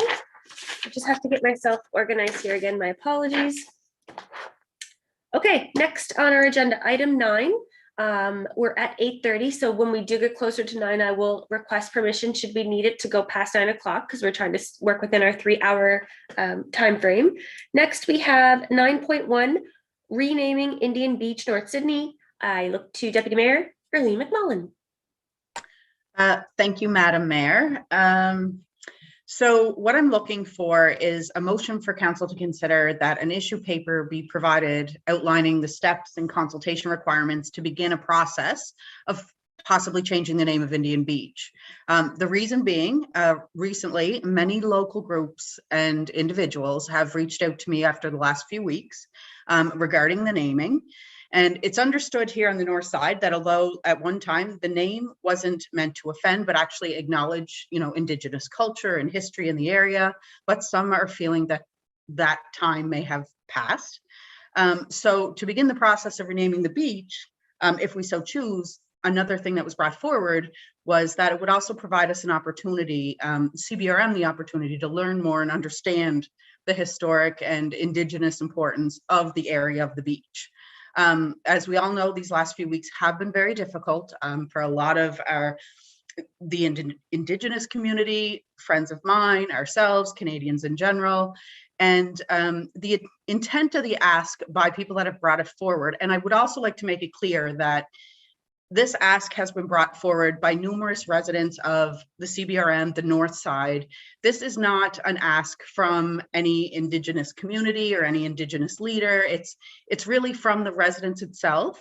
And the reason that is quoted to me most often is their pursuit of achieving a vibrant and inclusive community throughout the CBRM. And they really think the reconsideration of this name would help do that.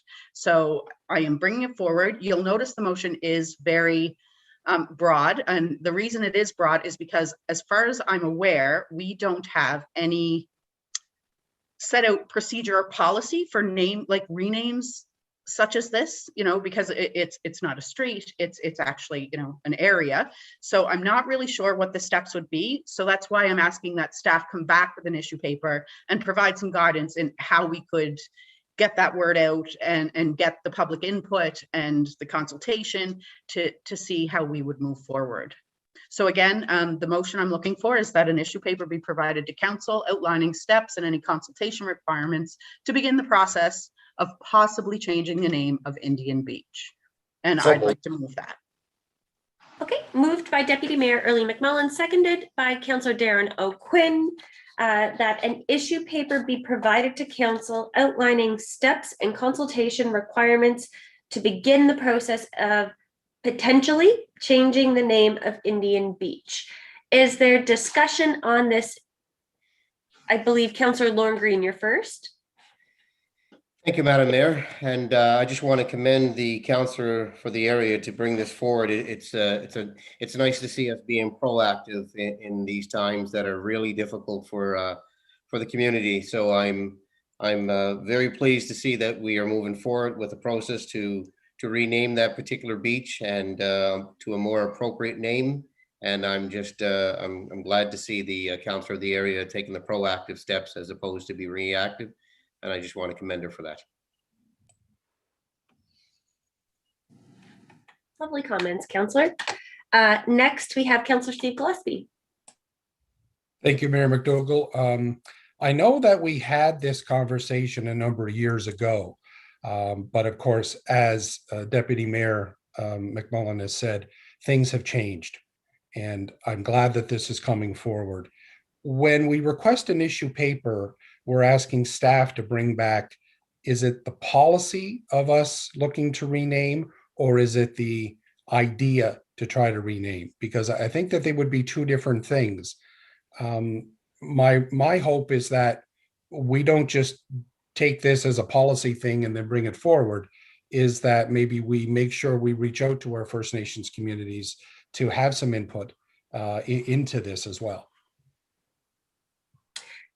If I might, Madam Deputy, I believe within that motion and the conversation here prior to the vote, that consultation requirements too. So that doesn't mean just checking a box of consultation, but I think, you know, we are all in this for meaningful consultation. And when it comes to the renaming of something like linked to an Indigenous and our Mi'kmaq communities here, that consultation will be quite meaningful. And I don't mean to overstep, but I feel like that was most certainly the spirit coming out of your motion. Yes, and Madam Mayor, if I could further clarify, it is consultation. It's consultation with the Indigenous communities in the area. It's consultation with the residents of the area. It's in consultation with staff. It's really reaching out to everyone. And the reason I did put possibly change the name, because I also want to put it, perhaps there's not one, you know, I have been reached out to by many people. You know, I have my feeling on the topic, which is why I'm bringing it forward. But perhaps after consultation, it's decided that that isn't what is wanted by the majority. So I don't, you know, I really want to just have an issue paper brought back for how we can begin the approach to reach out to the community and say, hey, should we change this, after reaching out to the groups, like just collaboratively coming up with the decision on what our move forward is. And again, that's the reason for the vague issue paper. Perfect. It's more or less in the hands of our staff. Yep, that's terrific. Thank you. Great. Next, Councillor Gordon McDonald. Thanks, Madam Mayor. And I just would just want to commend Councillor McMullen for putting this motion forward, because you know, a lot of times our contacts overlap. So I hear a little bit about the asks around Indian Beach as well. But since the beach sits in Councillor McMullen's district, it's, you know, I'm glad that the sort of brought it forward. There's a big sign there, and you know, as Marine Atlantic ferries are coming into this area, I mean, there's a big sign pointing it out. And I mean, I don't know, maybe it is a fence or maybe not, but at least with an issue paper and how it's laid out as Councillor McMullen has it here, that the conversation will be able to take place, and we'll be able to know for sure whether or not, you know, this is necessary or should be something that we should talk about having changed, the name change. So, you know, I just want to put it out there that I support the initiative here, and you know, it's not because it was brought forward by any Indigenous community. It's just that the residents, again, because of what's happening and going on, the conversations that Councillor McMullen I'm having myself. So, thanks very much. Thank you, Councillor. On your second opportunity, Councillor Steve Gillespie. Yes, it was just pointed out to me that I neglected to commend Councillor McMullen, the Deputy Mayor, for bringing this forward, since everybody else did as well. So I hope that went to go unsaid, that I thought that this was a great opportunity for us to work together. So way to go, Deputy. I'll join in too. I think this is great, Madam Deputy. Okay, seeing no further, Madam Deputy, go ahead. Thank you. Although I'm thoroughly enjoying all the commendation, I'm bringing it on behalf of the residents of the area. So I would like to put that commendation back to the residents and the groups that have come forward on their behalf, because they want to learn more and they want to really push the inclusivity. So I may be the voice, but it's many more behind me. So, but again, I appreciate it, and I just want to turn it back to them. So thank you. So should I take back my commending now? No? Okay, good. All right, good. All right. Any further discussion on the motion? Question. Has been called. All those in favor, please signify by saying aye. Aye. Aye. Contrary, nay. Motion is carried. Looking forward to that issue paper and exploring this process, because I think what we're doing here is setting a bit of a standard for ourselves and a precedent on, should these situations you know, pop up from communities wanting to explore renaming options. Well, now we'll know the process. So thank you for that effort as well, Madam Deputy.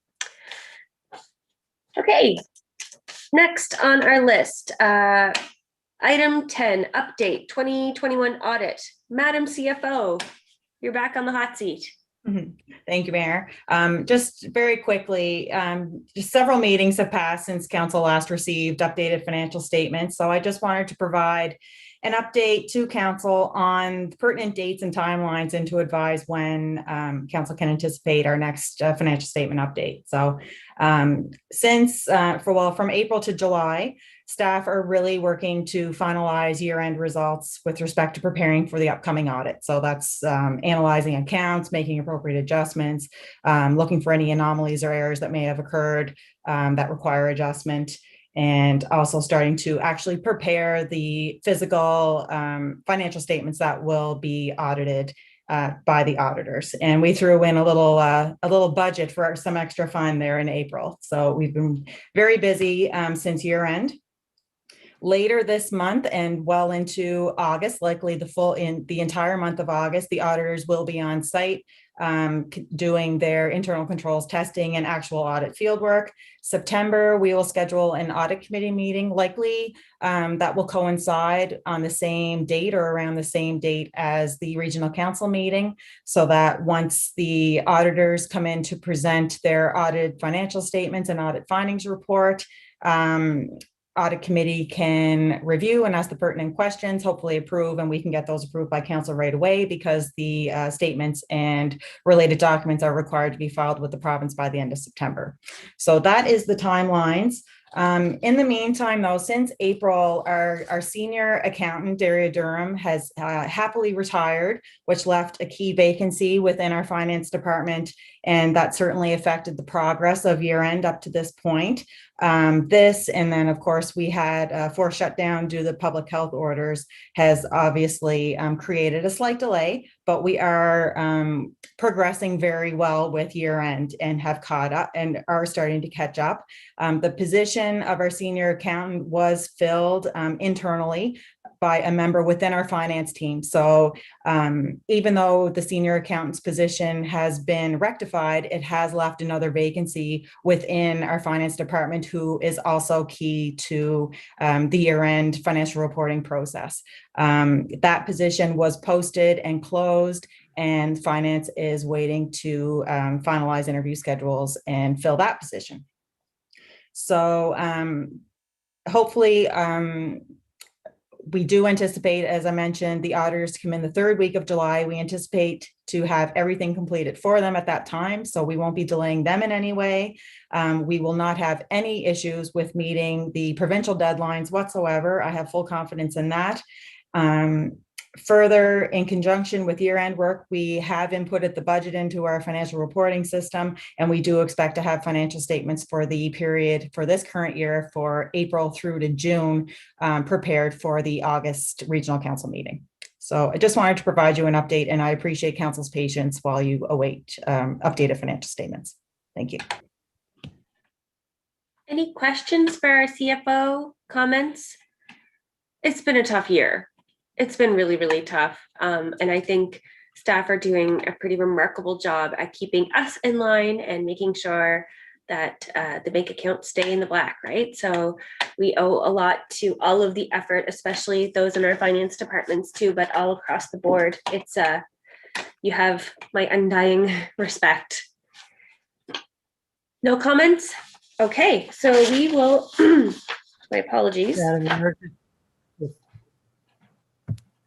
Just if I could, just to comment, not necessarily through you to Jennifer, but acknowledging that she mentioned we had a recent retirement, and to wish Daria a happy and healthy retirement. Unfortunately, through our lockdowns and whatnot, we don't get to see individuals that retire in the building like we usually do. So just want to pass that on to her to enjoy her retirement. Thank you. Absolutely. And been hearing back from lots of the retirees during the COVID pandemic that we've had to celebrate from afar, but they have been very appreciative of the notes and the kindness shown to them too by council and staff. So we will celebrate. Oh gosh, so soon. I can't wait. Okay. Seeing no more comments, we're going to hop back into our agenda here. to item 8.1, which is Harbor Royale Development Limited, request for extension of waterfront pre-development agreement. So this was a letter that was signed and sent and delivered to me on June 23rd. I just want to give a bit of a preamble before we head into a discussion here.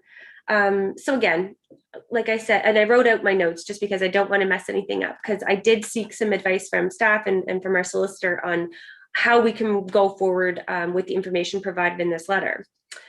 So in our agenda, you will note a letter dated June 23rd from Harbor Royale Development Corporation.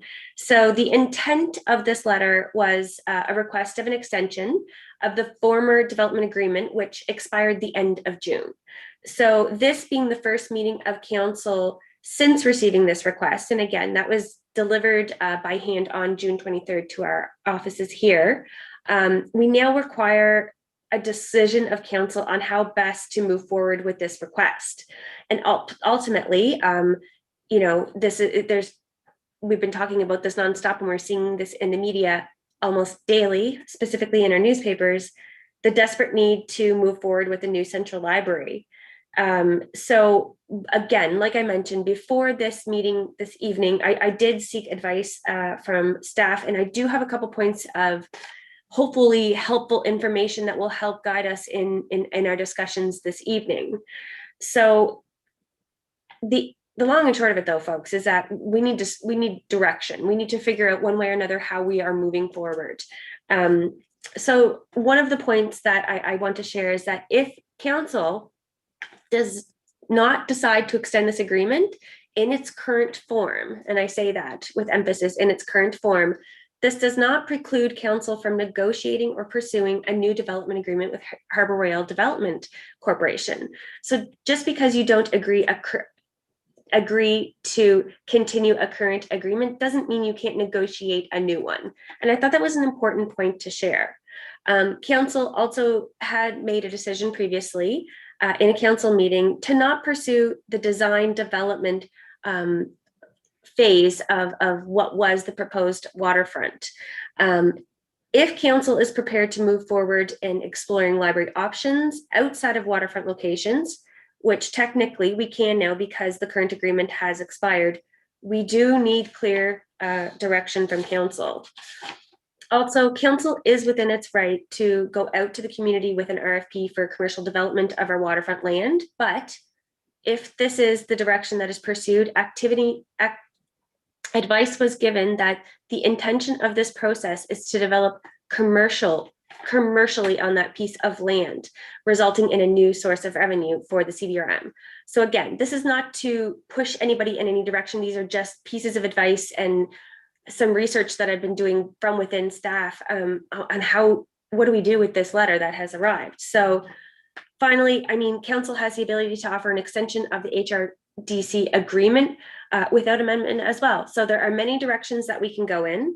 I do welcome discussion around this topic, but I have to advise council that if the topic is starting to kind of head into the direction of legal questions, liability, any potential negotiations, we can have a fulsome discussion and talk about what direction we want to go into, but we cannot talk about the details of a negotiation.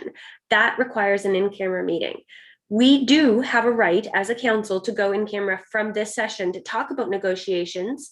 It does need to be a motion of council, or we can have a separate meeting to deal with those particularities. But right now, what we do need is direction on where do we go. There is this letter, there's an expired agreement. I want to hear from you all and get your input.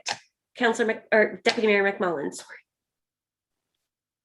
Thank you, Madam Mayor. So I am going to dive right into this. Right off the get-go, I would like to address the library portion, because right now, if we don't settle that, it's very difficult to move forward on anything, in my opinion. And again, colleagues, you can decide. When the motion for the design development, when we as a council decided against moving forward with it for all those reasons that we stated at that meeting, and no need to rehash them, that was done for a reason, and it was stated numerous times that if money showed up, then that's great, but there has been no change. So what I would like to do, and I propose, and I don't know if it requires a motion or it probably, no, actually, I would like to put a motion forward that with the expiration of the current agreement, and you're going to make me type this back to you. So yes, okay. So with the expiration of the current agreement, that CBRM now begins to explore options outside of that. Is that too vague? Explore options for the library outside of the current agreement. I can type something up better, but that's really the generality of it. And go ahead. No, and I'd also like to I do want to address that, because I know there's a lot of people watching this right now, because this is a key of frustration for me.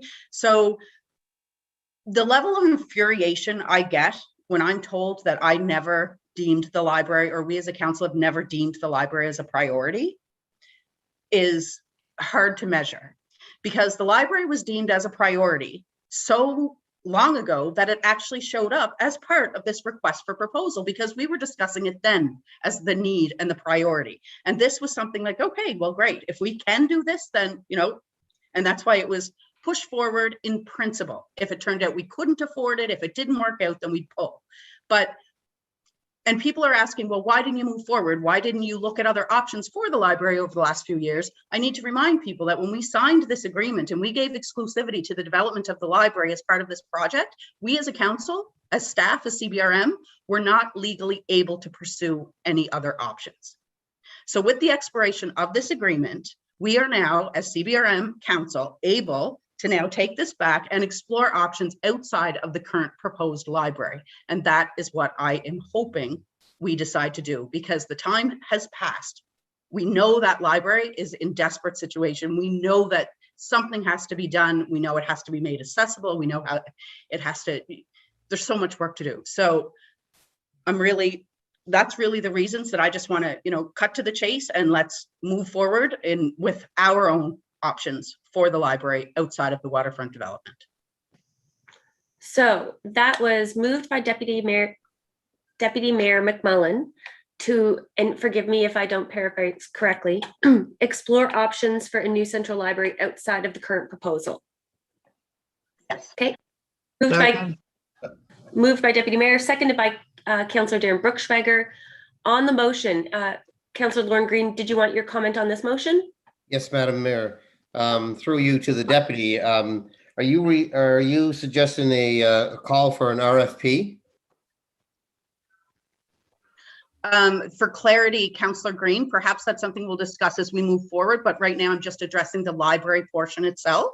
I do want to make it very clear, because of there is options that were provided that perhaps without the library, they can still move on. And I think that's further discussion, but this motion is strictly for the library, that we explore options outside of the waterfront development proposal.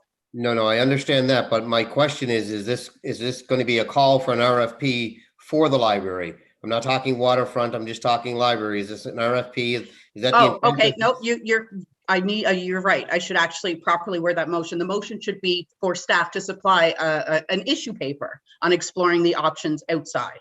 Okay. So that way that will come back. Okay, thank you. Okay, so for clarity, I just want to make sure the motion is clear. Deputy Mayor Erlene McMullen has put forward the motion that an issue paper come from staff exploring options for a new central library outside the current proposal, seconded by Councillor Darren Brookschweiger. Is that okay, Councillor? Yeah. Perfect. Excellent. In the speakers queue, next we have Councillor James Edwards. Thank you, Madam Mayor, and I appreciate the opportunity to speak on this. And I understand Deputy Mayor's motion there, but I thought that this particular agenda item was to do with the Harbor Royal Development Limited letter and how we go forward with that. Are we just jumping over that and just forgetting about that letter and just disregarding the letter from Mr. Chernin and company, or and if so, what repercussions do we have with the Harbor Royal Development Group? Is there when the contract ended on June 30th or whatever. So that's it. We're clear now. We just walk away and just wipe our hands clean, and or is there more to follow there? Again, I don't know if we're at the next step yet until we address the agenda item in front of us. Can somebody comment on that, Mayor, or perhaps Solicitor Kachafanis, please? Thank you. So I will just offer, the library is clearly outlined in the letter, and there is a note in that letter that says whether or not we move forward with the library as part of the proposal or not in terms of extending their agreement. So we have to kind of look at this piece by piece, but that is in that letter, Councillor. Mr. Solicitor, did you want to comment? I think the kind of questions being asked by Councillor Edwards are better discussed in camera. I don't know if this is the correct venue to discuss that kind of issue, how we go forward and what our options are, our liabilities are with that agreement.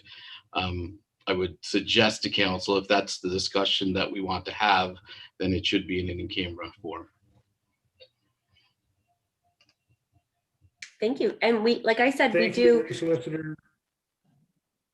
Oh. You still have some time left, Councillor, if you want to add anything. Yes, well, again, I don't know if we're at the next part of this conversation yet. I think we have to address the issue at hand here first. So with that, I would like to make a motion that we defer this discussion to an in-camera session. Second. And I would so move that motion. So just for clarity, I don't think you can do that while there's a motion on the floor right now. We have to get through the motion that is currently on the floor, and then we can move to your request if you like. Is that correct, Madam Clerk? Yes, I would say you would deal with the motion that's on the floor, because that's a discussion that can happen in open session. So.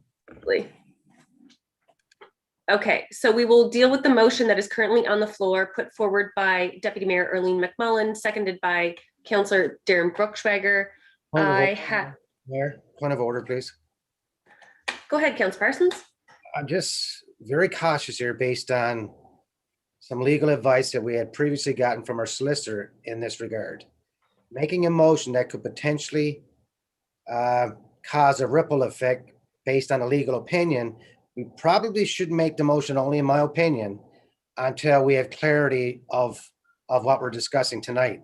I'm not prepared to support a motion for a new library at another site through an RFP process until we deal with this. And I totally agree with Councillor Edwards on this.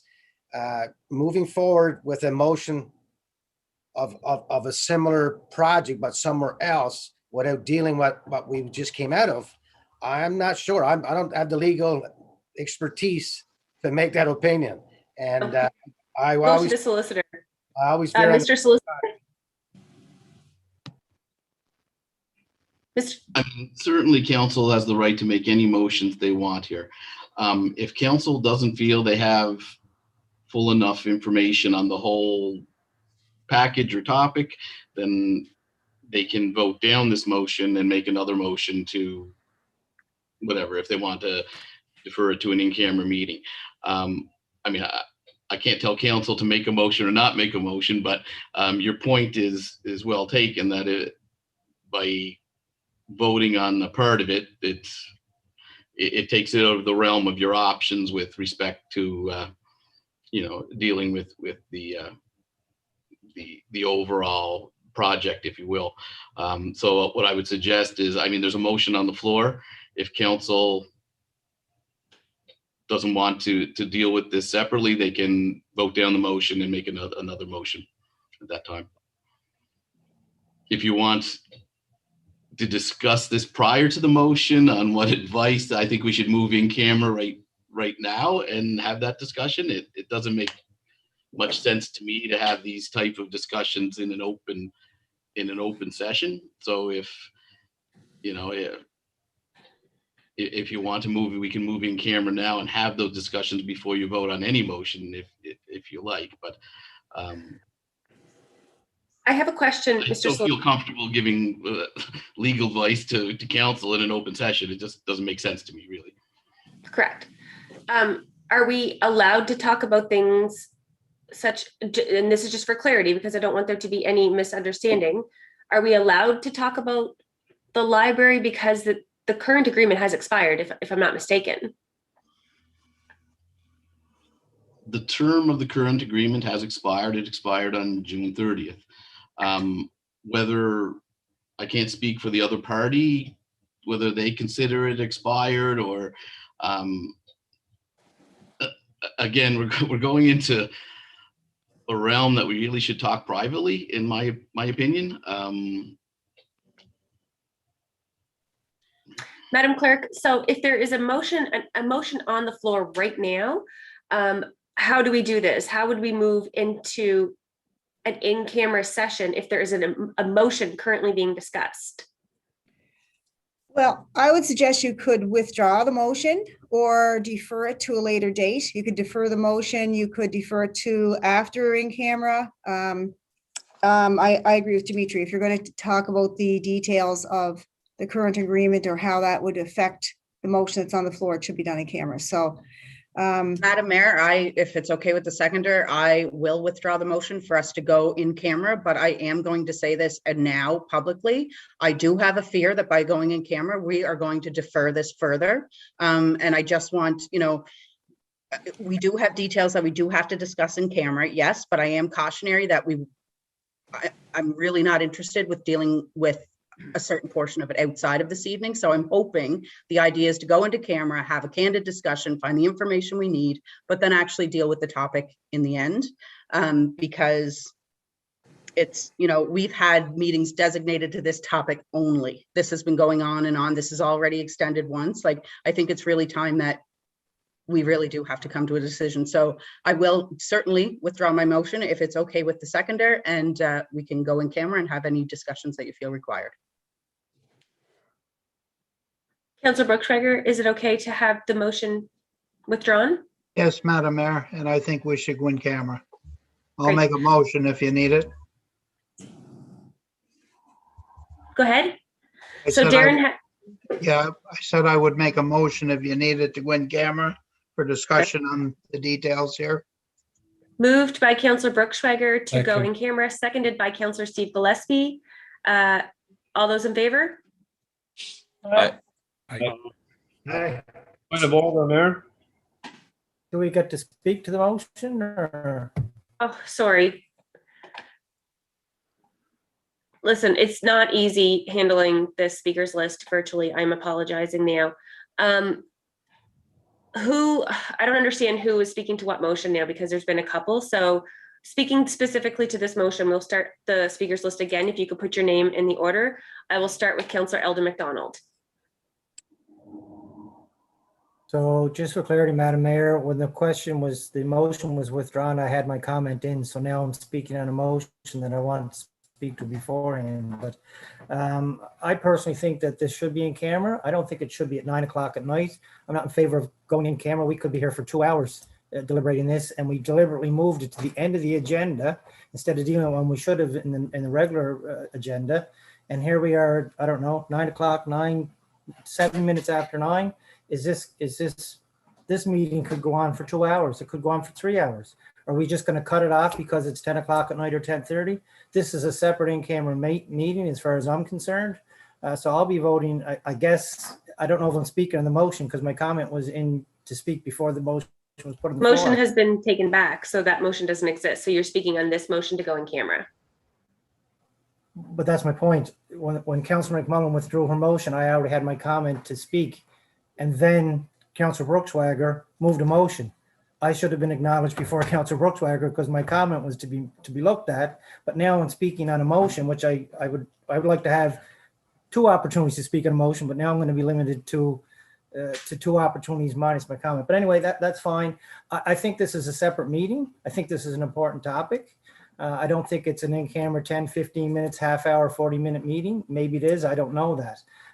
But I'm not outside of the question that this could turn into a whole everybody going around the table 2 or 3, 4 times, maybe once each. I have no idea. But I know I don't want to be doing this until 11 o'clock at night. So I think it's to be left for another day. I'll decide how I vote on this, but if I vote against this motion, it's not because I'm against the in-camera. I'm against the hour of the night that we're doing it. So I'll just leave it at that and listen to others for comments. I do have comment, though, to speak to some of the comments that Councillor McMullen made when she made the motion. So I would like to be able to come and speak in general to the conversation after this motion is done also. Thank you. So it is 9 o'clock. Before I go to the next speaker, is it agreed that we will work past the 3 hours? I have no problem with it. Great. We will continue working. Next on the speakers list, Councillor James Edwards.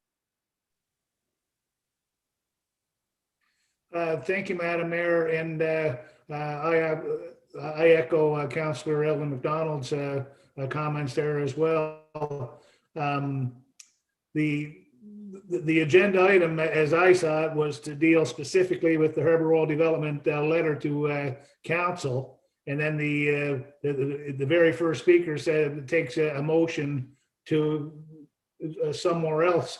So I think there are questions that need to be answered with all due respect to Mr. Chernin and company that we should address, given their relationship with CBRM in the last 3 or more years. So I too would, and you know what, the other thing I get from our solicitor, Mr. Kachafanis, that he's strongly suggesting that we go in camera as well to have this discussion.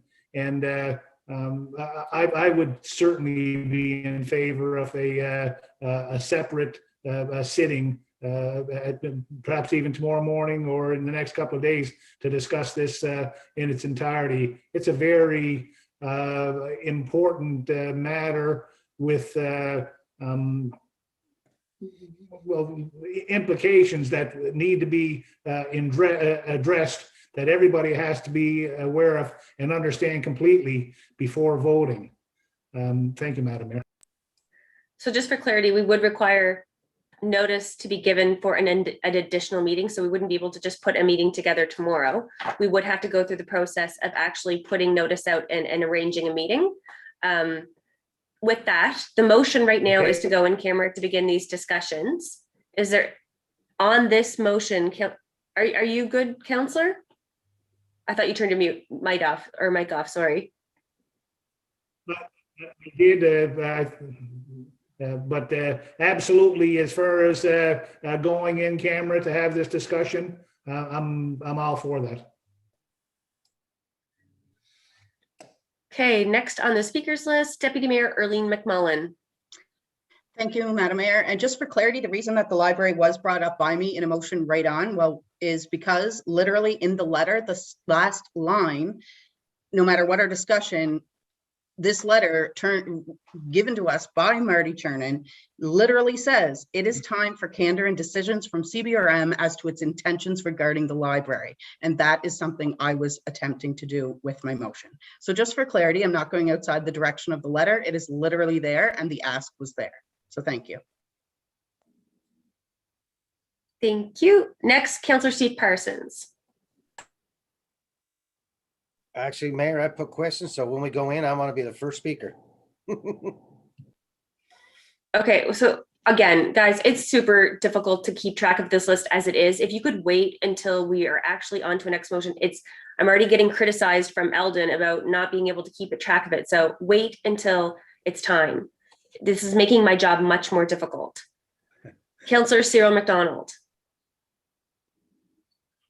You're on mute, Cyril. Sorry, muted. I've been sitting so quietly, I forgot that I had to turn my camera on. Thank you, Madam Mayor. I just want to, I guess, clarity. So the motion is to go into camera. There is no time. That it doesn't say right now. So I'm just looking for some clarity. I actually agree with Eldon. And I'll go on record saying that, Eldon, I agree with you. This could go on all night. And although I'm prepared to sit here and listen, you know, I don't know if we're making best decisions in 2 or 3 hours time. So just looking for some clarity. This motion is to go into camera. So when? Immediately. Okay, so maybe the motion should reflect. Thanks. Okay, any further discussion? Eldon, Councillor Eldon McDonald, on your second opportunity. Thanks very much, Madam Mayor. I just have to speak to your comments of me criticizing you. My comments aren't to be critical. My comments are because I wanted to speak about some issues publicly that I had marked down prior to the in-camera motion being put there, and I had my name in the speakers list. I understand the difficulty of trying to keep track of all that, but the reality is for me now, if I'm not going to be allowed to speak to that prior to going in camera, I have to speak about them in camera, because once the in camera is done, I won't be able to speak about it again, I don't believe, unless we're going to come out and then have another debate all again in public about everything we discussed in camera, which could be another hour or 2 hours again. So my comments weren't to be critical. My comments are to be that I wanted to speak publicly, and now I'm going to be put in camera before I get to make those comments. That was my concern. I wanted to be able to speak publicly. But anyway, I'll leave it at that. Thank you. So the motion is to go in camera. Any further discussion? Looking for the question, please. Question. All those in favor, please signify by saying aye. Aye. Clarity, that's to go in camera tonight now, right? Now, immediately, yes. Contrary, nay. Motion is carried. So we will be going in camera. We will be taking ourselves off of the live stream.